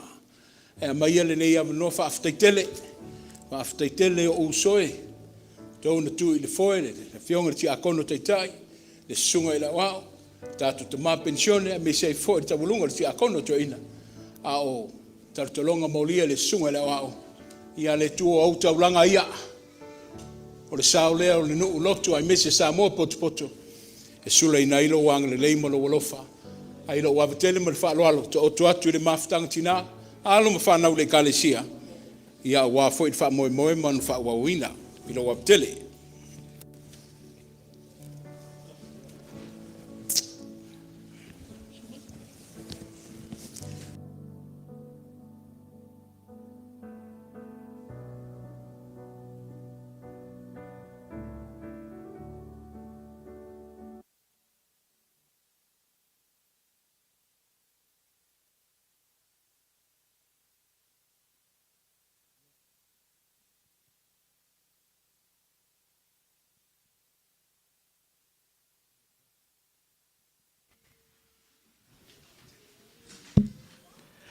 Ia whaftai tele le sunga taʻitaʻi tātou tamatoeina mo le nei foʻi avanoa o tuuina mai ia o le a taumawhai atu ai le mafutaga tinā ia e maise foʻi ia le sunga whanau sunga presidene ia ma le au talvou ia mo nei pespesenga foʻi sa afiofinga mo le aso tamā i le nei tula. Ia e mori tele atu ai le anganga whaaftai. Ono le saunoanga ma pie peo saunoaina. E o tātou Tama o e sa vea ma. Tō o launga o le nei aso. Ia tau nei Alofa le Atua. whaafonga ina pea upu mātangofi tōm tau ina aile. Soifua ma le ola whaale anganga e mesi o tātou sāwalinga. Ia, mō le atua malun Galueaina, malun finagalo. Ia, tina, whanau. Ia, saʻauni mai loa. Ia se i.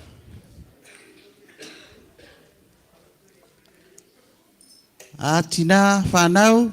Ia, mili mai tātou, mili. Tim kwa mili. Ia, Manuia le pesea a outou tina e whaaftau i Manuia o to launga nei aso. Mili, patia. Lua mai. Hey, leile atua. God is good. And all the time, ya tato wo. Tama, ta'u i tina, ta'u whanau. Ele leile atua tutuli ese satani ai tato wo ile atua ya usi mai whafonga ya ai se whawhiwhi atu tina man whanau ne yaso.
standing here today to testify how much you care. Because of who you are, I sing this special song for you. Dad, you're one in a million, most awesome love, someone who cares. You never look for praises, you never complain when hardships arise. You just go quietly working, your words are very few. In times of storm, Dad, you're always there for us.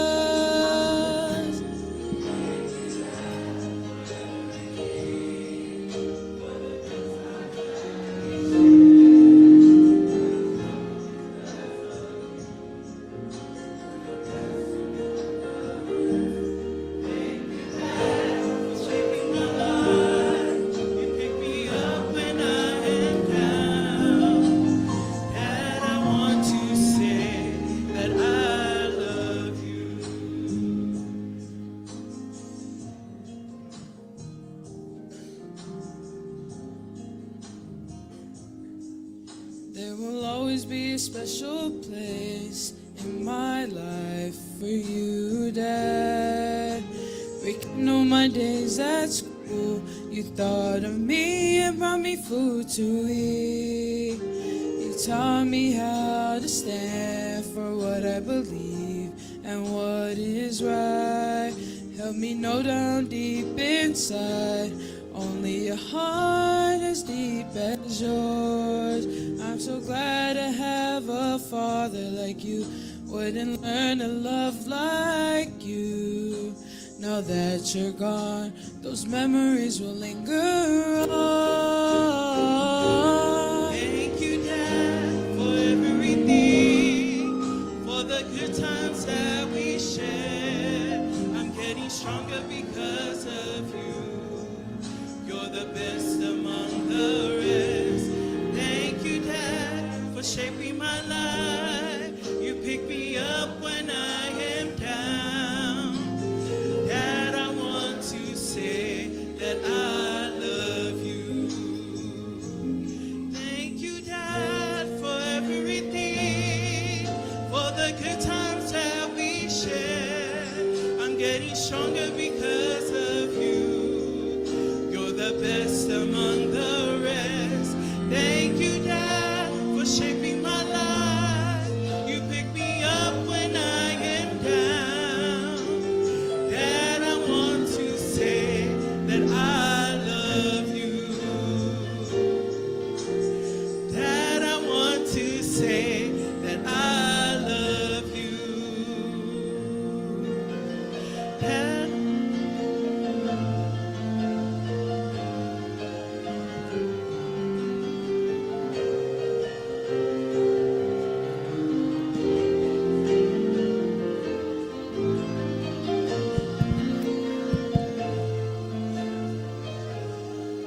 Ia te mil nei, ia le amatou whaasoa tu loa, munisi o Tama o tu spaia, ia whaamau salim, whaamau tu atiri aile, whaamoe moe a tina mat whanau nei aso.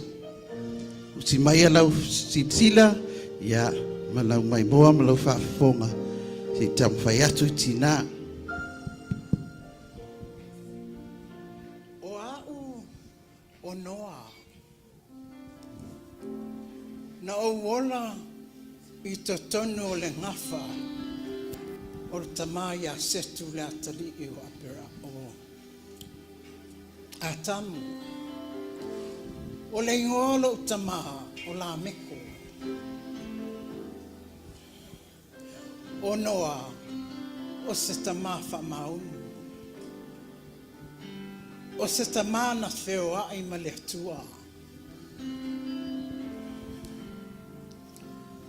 Al whalavelave o tupu. O le lalolangi I nā onu po. I le se lalolangi whaingofie. O le lalolangi e tumu I whaingata. Tele mea Sa solo faafi se tulo. Winga o tangata wale mawhai o na tawhia. O noa la o tangata na filifili e le tua. O na ele aia se ise pe o noa i le nama i tau. Whetalai le atua e anoa, sau. O manao e soloia ese lalangi o iai ni. Mea ola uma, manu mea uma a toa matangata. A sau e alo e faule maa.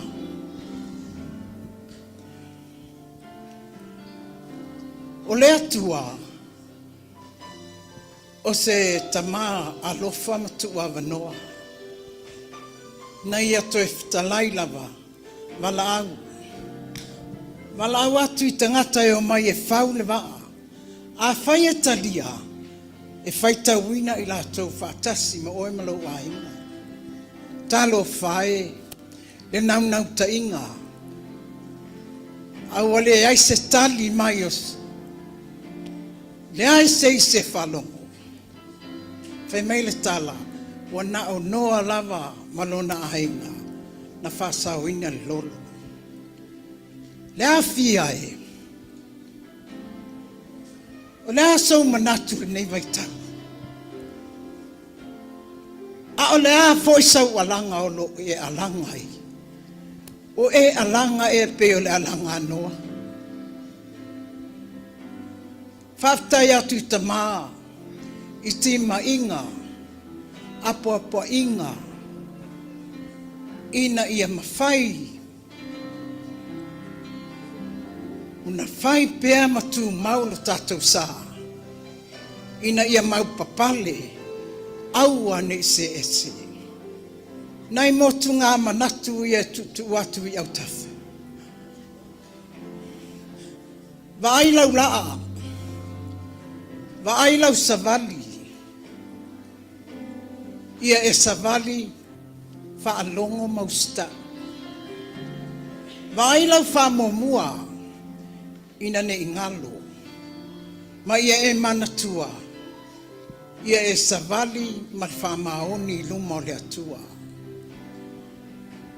Ia e maua le loto sala mo whamaoni.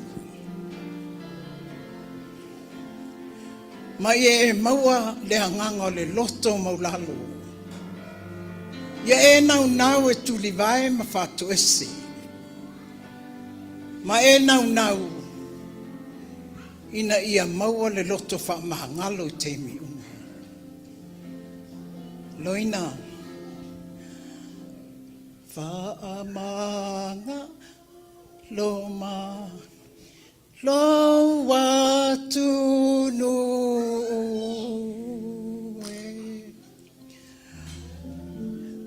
O mato, toma, se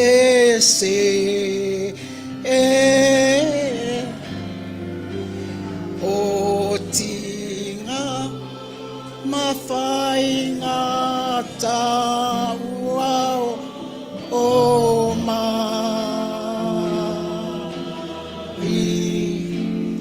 o lo mana e to a file. Everybody join me.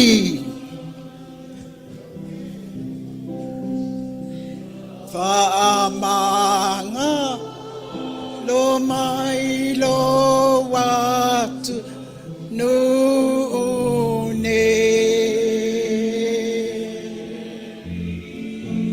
O mato loto mase.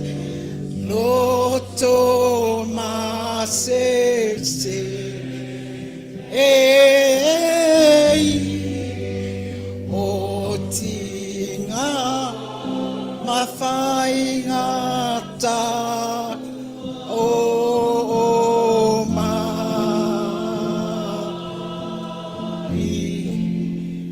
o lo mana e to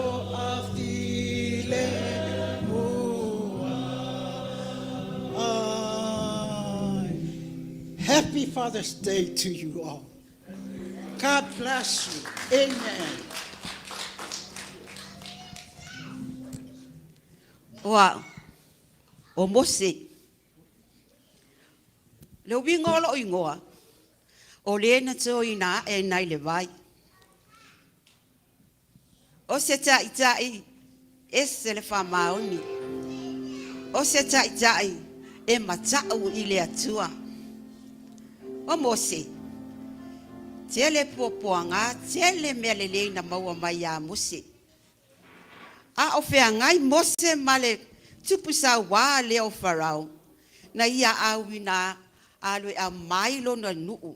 O aiku pito, o lo o whapolonga ina I tonu o le pūlenga a Farao. O se taʻitaʻi e pito sili o na toa. Ele fefe. A wā foaʻi, a tātou mawhauwhau I le amatanga o Mose. Sa ola I tonu o Farao. A au lea foi watu ai alu tue whafsanga I ma Farao. O se tangata pito sili ona manatu I ai le atua. A lea na whai I ai le atua ia Mose. Mose, alu lunga le maungo Maria au maitu la fono e fia e se fulu. Au maitu la fono e se fulu. E tau watu le nuu, lo nuu o Israelu. Tele taimi e wa aia tu ai le atua I lo nuu wa pipi I atu. A tele whawhiawhianga, tele whawhite aulo ti apolo, wo ese me ma le atua, tau le atua ia Mose, Mose, alwe tau I lo nuu, whaasanga tau mai. A le na alu ai Mose, e a maitu la fono, ai sau Mose, wa I fo atu le nuu I tupua, lale mena o I papa maa ai se fulu, tu la fono se fulu.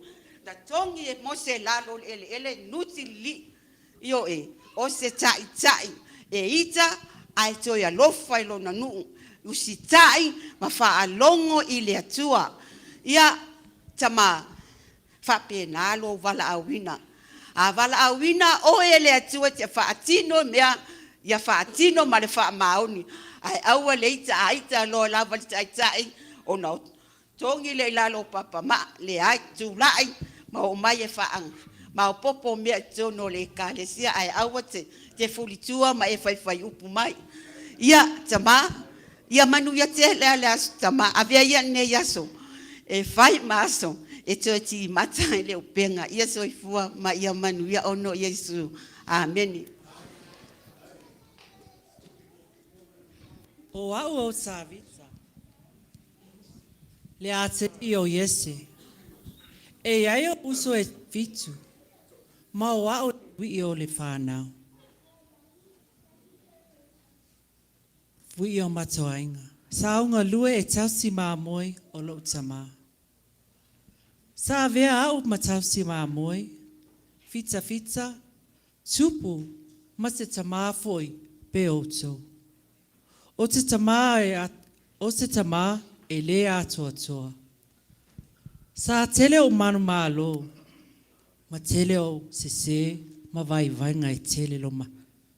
Peitai o le mea pito sili o na taua ia te au. Ino ata oa mai le atua o au o le tangata e tusa malona lutu. A au talavo, sa o au ina iau I le whaalangolango I le atua. Ino whea ngai au ma ki koriata. Sa o le whaalangolango I lo ulava malosi. Ai sa o whaatua tua I le atua. O se le sona taua lea mo tātou Tama. I aso ni. E tele lui tau tātou te whetai ai. Tiu te tawa inga, popolenga mo whanau, ma whainga tau leo langa. Ai o te whamanatu atu. O lo tātou malosi moni, a maua mai le atua lea. Sa avea foi au lo nei tangata, e whaima tangata tapuai. Na tumo lo langa I vi inga matatalo. Ai o se wala ao lea, mo Tama, ine ia vea tātou ma whai taita inga le lei, wha lea nganga, I o outou a inga. e ala I le tatalo, le whātua, ma whātaitenga le le mo tātou whānau, ma ainga. Sao anga sala, ma whai ai whiriwhiringa se lea, sa a whiai lo ainga. Ino a whai loa mai, le atua lo se. Sao salamo, ma tuai foi le atua, ma le loto maulalo. Au le mea lea, au le mea faamalosi au ia te outou Tama. E le se Tama e atoa. E iai teimi tātou te se ai, ma whaanoa ai. Ai e sili atu le alofa tu noa o lo atua, nai lo outou, lo tātou angasala. O lea la, ele nei aso o Tama, ia tātou manatua. E le walau ine tātou ele Tama, ina ia o ta atoa. Ai ina ia o whaamauni. Ia whaalonga o lango I le atua. Ia vave salamo pe asese. Ma ia taʻitaʻi o outou aiga I le alofa ma le whaatau, ma le whaatuatua. Ia outou maua le malosi, le poto, ma le alofa tunoa. E whaoau ai le outou walauina tāua e peo au. Tama, ia teo whatua upu nei. O le ali o lou leo ma moe o ia. E le ai se mea o tamativa ai. Se o tātou pese se lao fitu se fulmalima. Ia matua faamalosi au ia Yesu. Tau ia faamaoni, tau ia mautu. Loa finau mai satani, loa mai, moni foi e toa tel, loa vai vai, faamanuia,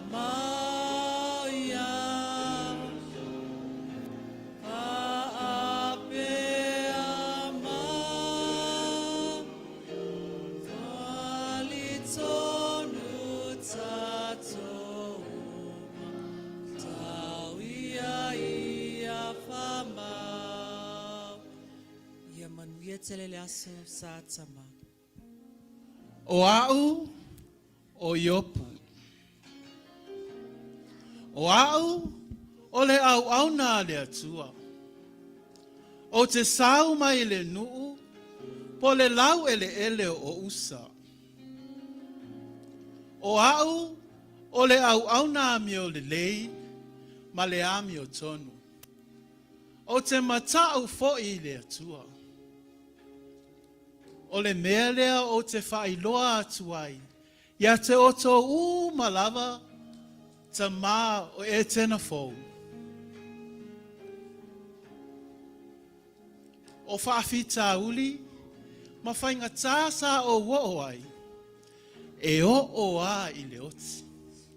A o lo whaatuatua, ma lo tali tonu I le atua. Faamanuia le atua, ma Manuia mea uma o te whaia. A uma o Etena Fou. E iele, matama uma o Etena Fou. E iele moanga ngana e whaapea. Ia lavalo o outou on saʻi, e pei o le ona saʻi a iopu. Ia tina uma o Etena Fou, ia outou on saʻi.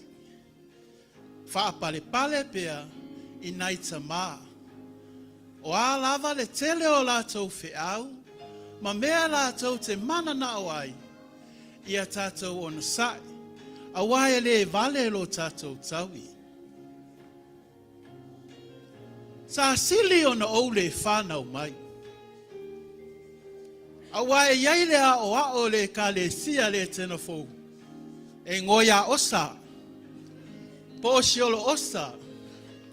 O le Tama o tamaiti. E whapea. Saʻo sau ma le le lavalava. O te toe foaʻi ma le le lavalava. Talu ai. Ua ova ai atu. E pe ua mou mali e atu lo usua malie ia te oe. A o aso ia whato a tā wheilo ai. Sa sweet mea uma. O upu nā i opu. E leo ni upu o loutou o lua. Ia Manuia tele, leo sao Tama. Happy Father's Day.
Piso, ma fenumia I ole la lolani. Wapo mo fiela I tamsa maitai. Ao e tama e te awa iau I maua se lumanai. O te malia te o foaʻi e te laweai. Ai o te tua tu pea I luma o le atua. Na te whafuolo I na pea so. Aso o ngola. Whaafetai Tama mo mea uma. Whaafetai Tama I lau tau singa.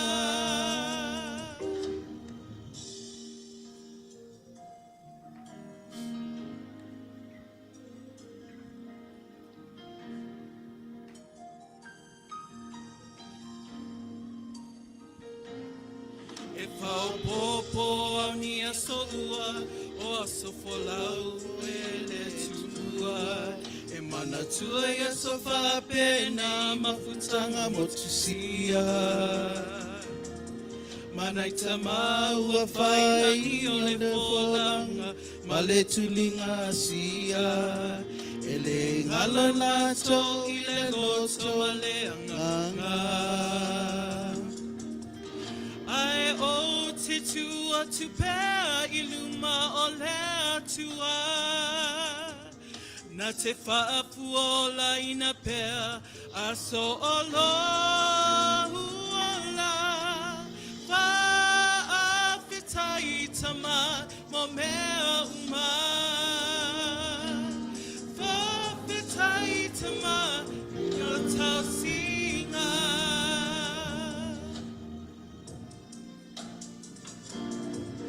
Ai o te tua tu pea I luma o le Atua na te whaapuola ina pea a so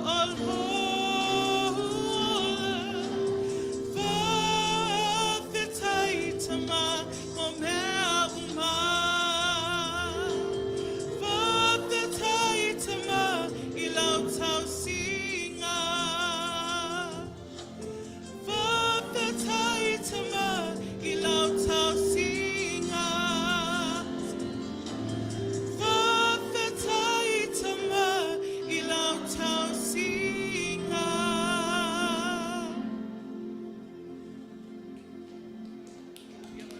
Ia Manuia le saʻo Tama. Happy Father's Day. Ia e walau atu nei taimi. Alala mai lalo tātou whanau sauni mo le whaulanga.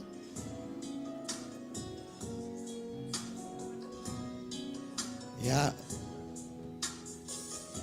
e walau atu whamolmole Tama uma o tātou sauninga o loo awai tātou sauninga nei tūla. I le Tama Galueaina, pa ia lau whainga luenga, whionga teitei whono, malo lau a whono, whionga tiakon, taʻitaʻi o tātou nuu o Tama uma. Etena Fou, ai meisi o tātou Tama, o loo asiasi mai, ia, pa monmole, pa solo mai inu manei, o le asauni atu ai whanau, ia ai meisi o tina, ia, mo le whaulaina o tātou Tama.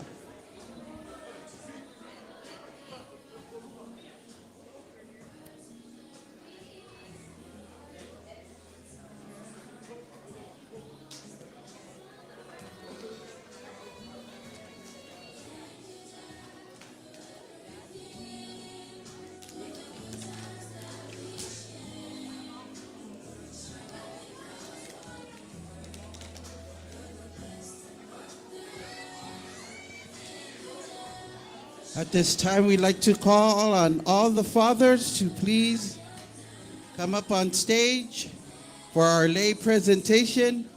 Tama uma famonmole. All the fathers in the house, please make your way up.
Tama fai wa uma le faulanga o tama fa mon mole se I tufata si mai se poto wata.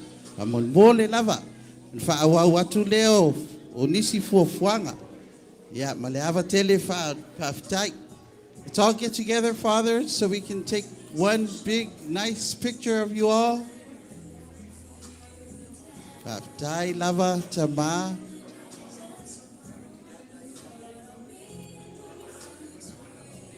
Puelata, se sauya. Awila. Ya, uma fa mon bole so mai tātou I tua se puelata o tama. Pise fa favi. Yeah. Okay, all dads together. Let's take one big, nice picture. Tama, tasi lua tolu atamai. Toe tasi lua tolu. One more. Tolu lua tasi, smile. Baftai lava.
Ono saʻi mai se I faamae ale leile tātou sauninga faamanmole.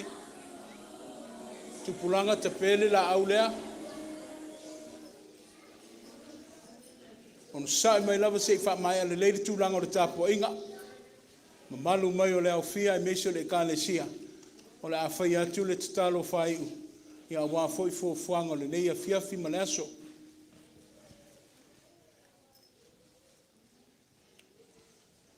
Sau steimena, tu lei sau no ai leo le ofise o mau atu wa ngai fafo tangata.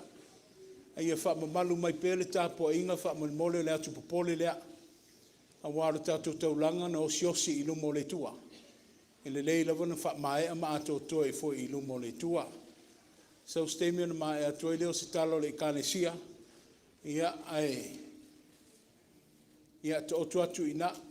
Whai mai e se whaamtalanga le Ekalesia whaamamole. Ia maona vaenga, ia ona whai o atu leo le tātou sauninga le tatalo whamalmole.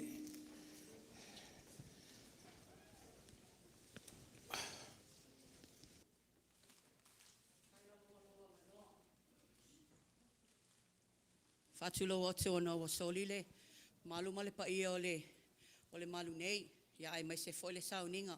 Whai ele leo vai, a se whatau waa foi a watu aile, I se leo a o se ni alofa anga foaʻi. O le tina o le galuega ma tina malava o Etena Fou. Whapea ia alo ma whanau. E molimoli atu ai o mato alofa anga mo o ele tama o le galuega. Ia leo ai ai lau whaasolo. Whamole tama.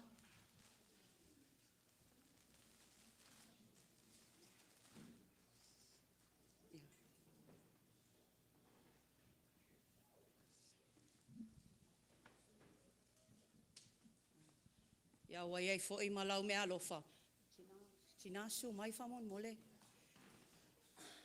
Se whao atule me alofa tama ngaluenga.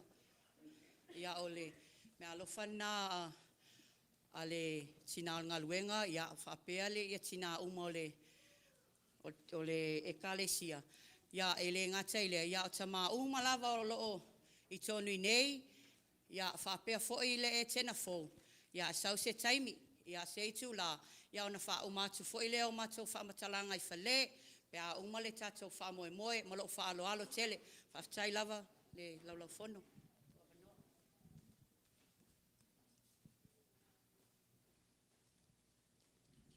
Ya, whaftai, malawa noa. Se o te walau atu le sunga le taʻitaʻi o lau talavou, se su mai whamamore lau sunga le chapli.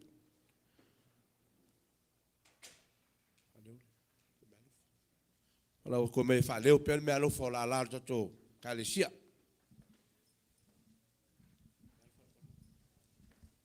This is just a token of appreciation from the youth group. Thank you for your spiritual support. Thank you for caring about us and loving us from your heart. Here's a, okay, all right. And LA. God bless you, Torina.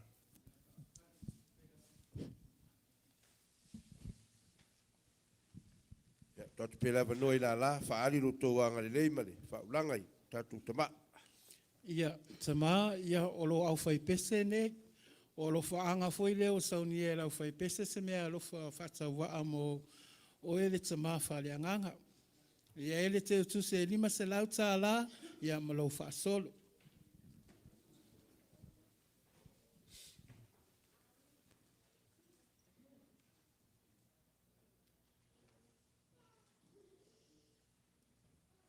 Ya, whaatulou le, tapo inga nei tai au. Ia, o le vaenga le nei. O le vaenga lea o ngā sā, moro tau sira fia. A le ai lea o ngā sā, le ai se ti a kono, le ai se o ao, le ai se au talavou, le ai se au fai pesi o I, e a o au ina ai le ola wha lea nganga o le tātou whanau le Ekalesia. Matua, tau sanga fou, o e tātou whanau, langa a le ai se o ngā sā, e le ai se wha moe moe la la wha pea. Lau sunga toina, ia, o le tau whainga lea, o le laulau lea lea o ngā sā, o lau whanau, sunga whaia onga, o le teutupe, o le whailau tusi, ia musomato vai vai. Ia o le mea alofa le lima se lau tāla, ia malau wha solo rea. Ia ua watu foi malau basket lea, o lo watu ai au se e vai 49ers, e lo se e vai laka pi, ia o se e vai e te savari vari ai. Ia, wha amulinga sa mato upu ma sa mato utala. Ia o te langona ia na foi wa tau a o le me alofa le Ekalesia ia wa fa faliu ma fa fo ia a o le pai o le Ekalesia le fio la fionga i le taʻitaʻi fono ma ne a o le tia kono toina o le tia kono taʻitaʻi ma le pai o le Ekalesia le Etena Fou ma lau whainga ruenga e tasi le afe tāla le whai me alofa le Ekalesia mo lau sunga i le toina ia wa fa muta atua mātou tala Tama mātou malo loane i le anga tele fa aftai.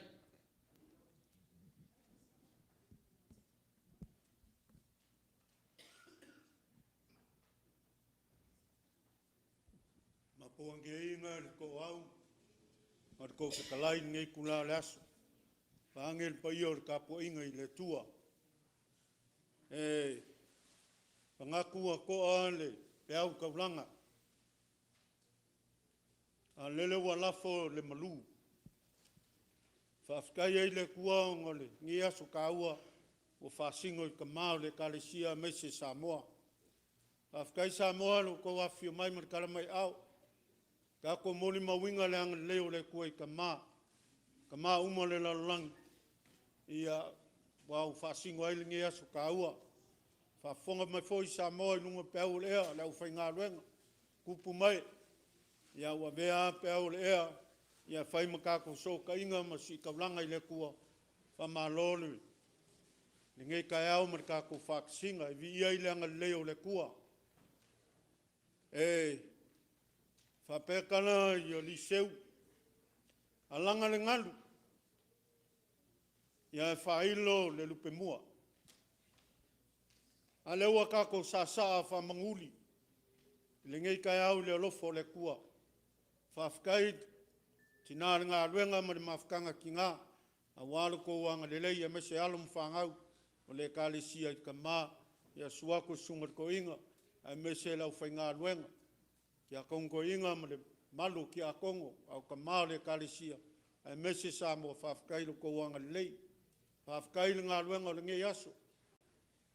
Lele wā, ka ngu me uma le Manuia ia i le alofa ma le anga leo le kua vi ia le anga leo le kua nge yaso ma ua le mau kele ia awa le whenga iai le ngā luenga lua skau kalanga lau sunga toina whawhakai mo nge yaso whawhakai le foe ia awa foe ia ka maa ianga na lafo le nge yaso ia lewa whako inga le kakua uli vi ia le anga leo le kua mawale malosi kingo toina ia ele koe mafo yaso ka ku malanga ya wafu panga mai le Ekalesia wao ia mo pele mau kele le sunko inga ia lo fungia le kua le ngā luenga o whenga ia ele whaingofi fa uma skala fele ka ko ha ia mfa mo mo le nge yaso ka ko ai uma ele uma la so tama le a kele fa mo mo tina misal ko amaka ngei ia uma la sko nga ile la saule ile lo fotina o ile sa kwa fa umai wa kele lo mo nge yaso ia penga sa ngoa ila fa nga luenga osa o ke pole molo ke kusi fele ia Manuia kele sa nginga fa kai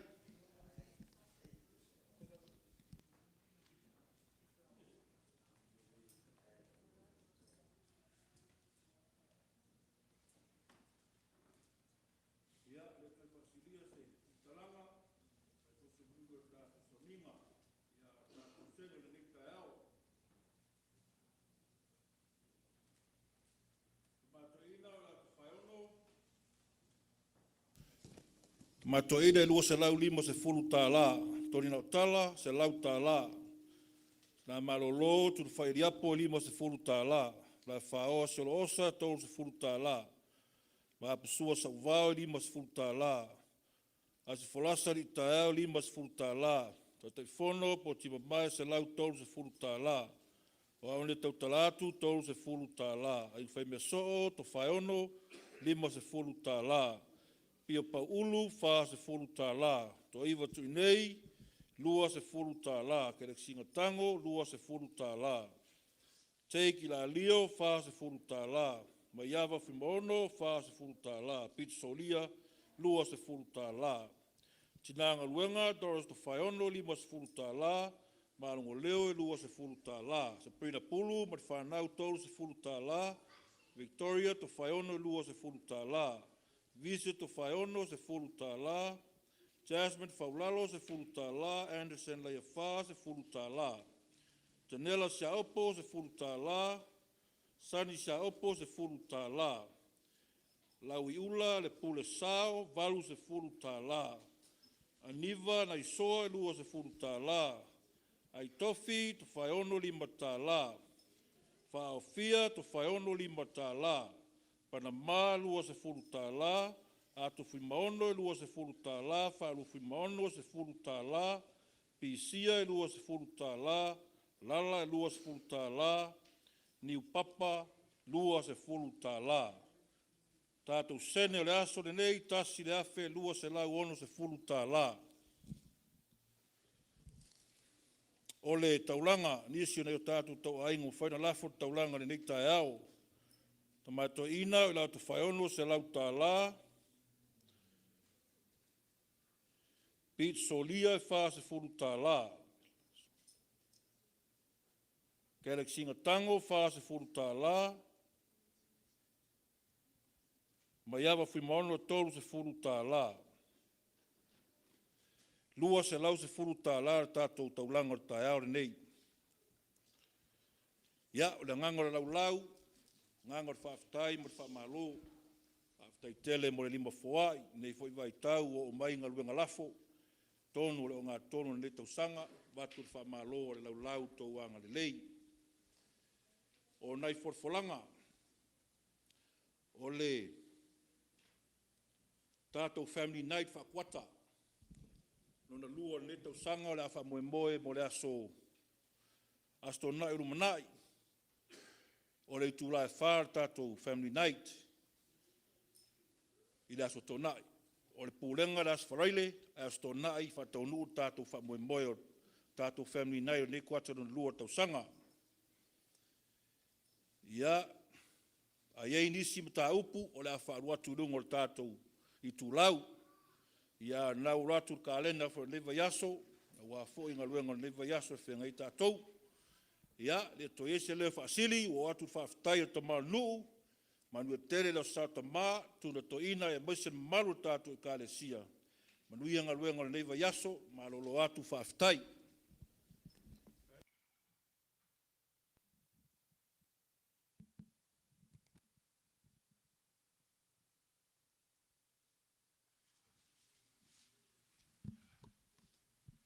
O ana na fina whaatino ele, whamoe la ainga whaiaonga sa. Ia wafo isuenga te whahi o le nei tau sanga.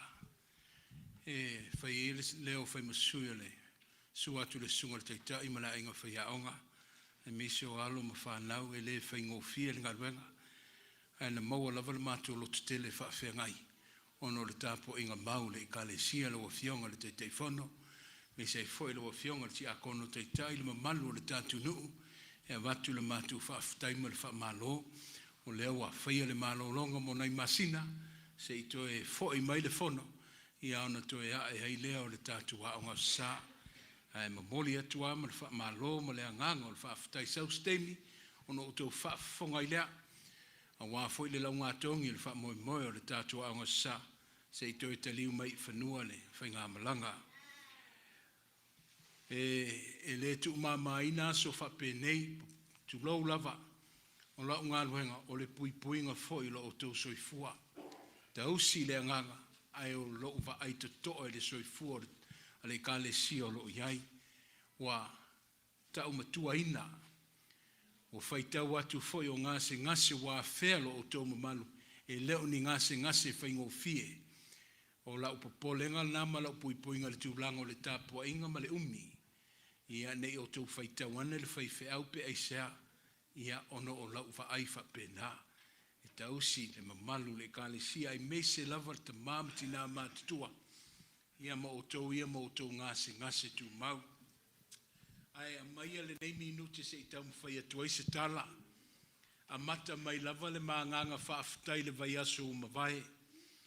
A wana a whea ma to ia foe le na foa le Ekalesia.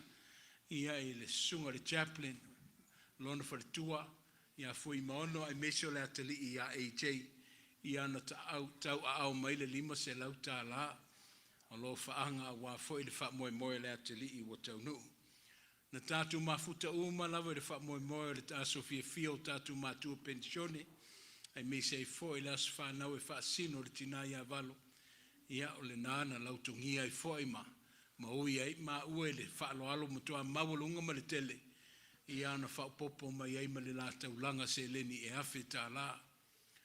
O lea wo o le neitai hao, ia o le no foaʻi le Ekalesia, lau a fionga le taʻitaʻi whono, ia ai mei sei foi le mamalu ma ave ese o la e fia, lau sunga le perestene, ala le taʻi atu foi le tina o le Galueaina ma le mafutanga tina, lau a fionga le taʻitaʻi pese, ma le paia o lo outou au whai pese. Ia o lena tu lei sau noa le sunga le taʻitaʻi le whai au fo mai ma le mamalu o alo ma whanau e ala i lau televau. Ia ai tawalunga fo i le sau noanga le fionga le sui taʻitaʻi fona au le taʻitaʻi fo i le aonga sa. O le nei se leni ma Manuia tele wa iau lima e avatu ai le whaamalo tele ma le anganga o le whaafutai. Me se fo i onisi o lo whaanga na molia. Ia i lau a fionga le taʻitaʻi fono ma le tina ia ave ma le nofo alo. Whaafutai tele. O le whaafutai, e le umai, au le mapuna wai le ilo mo le tua e au le Manuia e mawhaina tali. E mawhaina toe utu pupu ina ma toe tali whaitau ma tau i atu. Lo o tō wanga le leo lo o whaiwhai pēa. Ma malu o la, ma malu o ainga whaafutai. Le ngona fo i le anganga whaangetia o tau mwhai atu le Galueaina wa le upumoni le o Atua. Ai lo o whaitauina mamana ia ina pele ma whatau waa. Anga le leile tua, fo tua i maini Manuia stele, ia na ia tala soifua ai pele au nanga ia teia. Ai ia maua i pese Manuia tele na mamalu o la lama ainga, e peo na o tō wanga le lei mai le manofu atu i le Galueaina. O le asto nai o mamua nei, te ua le Galueaina, ia wa umana so tai foi ma le au whai Galueaina ma te mao le Ekalesia. Ono fatu ainga, ia e o atu le se i tau whaise Galueaina i le Ekalesia Utah, Galueaina le polokalama wha missionary, ia o loo talia mai foʻi se molimau wale tele a wale o lotu lea o lea ia mafutaga tinā outou le faasino ai le masina faauau pea la outou tapuaʻiga a o le susuga le aʻoaʻo ia malae faoa osa o ia o le agafa ma le tatou tapuaʻiga manuia lenei vaiaso ma ana alumaga manuia foʻi le agaʻi atu le lo lausuga le faifeʻau fomaʻi o le anofo tapuaʻi ma tatalo atu le ekalesia auā le faamoemoe faasinoala le tua ma totofi mai pea auā le feʻau ma le galuega ma lona faaugaina ua o'o atu se saunoaga asi o le leo lava leo Tama o le ekalesia tinā o le galuega ma le peresidene ma le mafutaga faafetaite le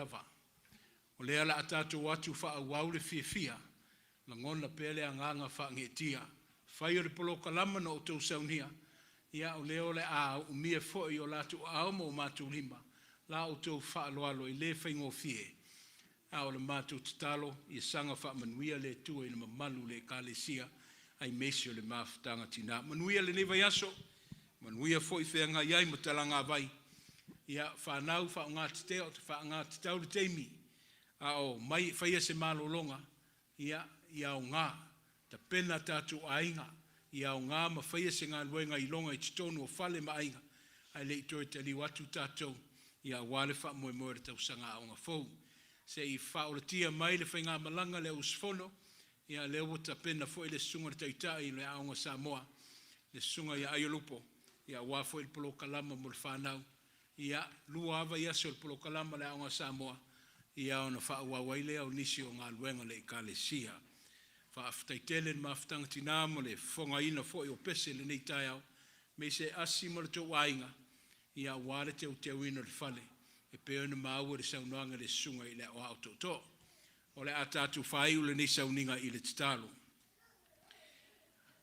le alii e ua pule faasoa foʻi lenei aso e pea ona e faafofoga a o tolaulau i Tama o le nuu le feʻau ma le galuega ma le savali o le talalelei ia o le matou tatalo le atua faafetai mo mafaufauga lelei a meisi o le Galueaina o a matou tagata i lou lava agaga paia aia o faaofi faavaʻi i finagalo ma loto e tō matauina pea le matou savaliga ia i lenei lalolagi e lē faigofie o le a matou seʻi i le fale o le galuega ma faauau le mafutaga Tama tele le tamaoaiga le malosi ua toʻesea auā le faatinoina o lenei aso a o lauafia o e ou tele mativa matou tagisia lou agalelei ma lou faamanuia ia tusai foʻi ma le faaloalo ua tooto le faamoemoe lenei vaiaso ma lana savaliga ia tausi tumau i matou i lou alofa feagai ai foʻi ma feʻau ma galuega ia e meisi ai foʻi le malaga atu ma le toe foʻi mai o Tama ma tinā e o'o i fanau i talagavai ia mafatuaiga lava ia le tagata nei mea uma le tua e lē faia so matou malosi e faalagolago i lou tunoa tumau mai ai matou ma lau fanauma le manuia ma le filemu o oe le tua le Tama le alo ma le agaga paia nei seʻi o'o i le faavavau amene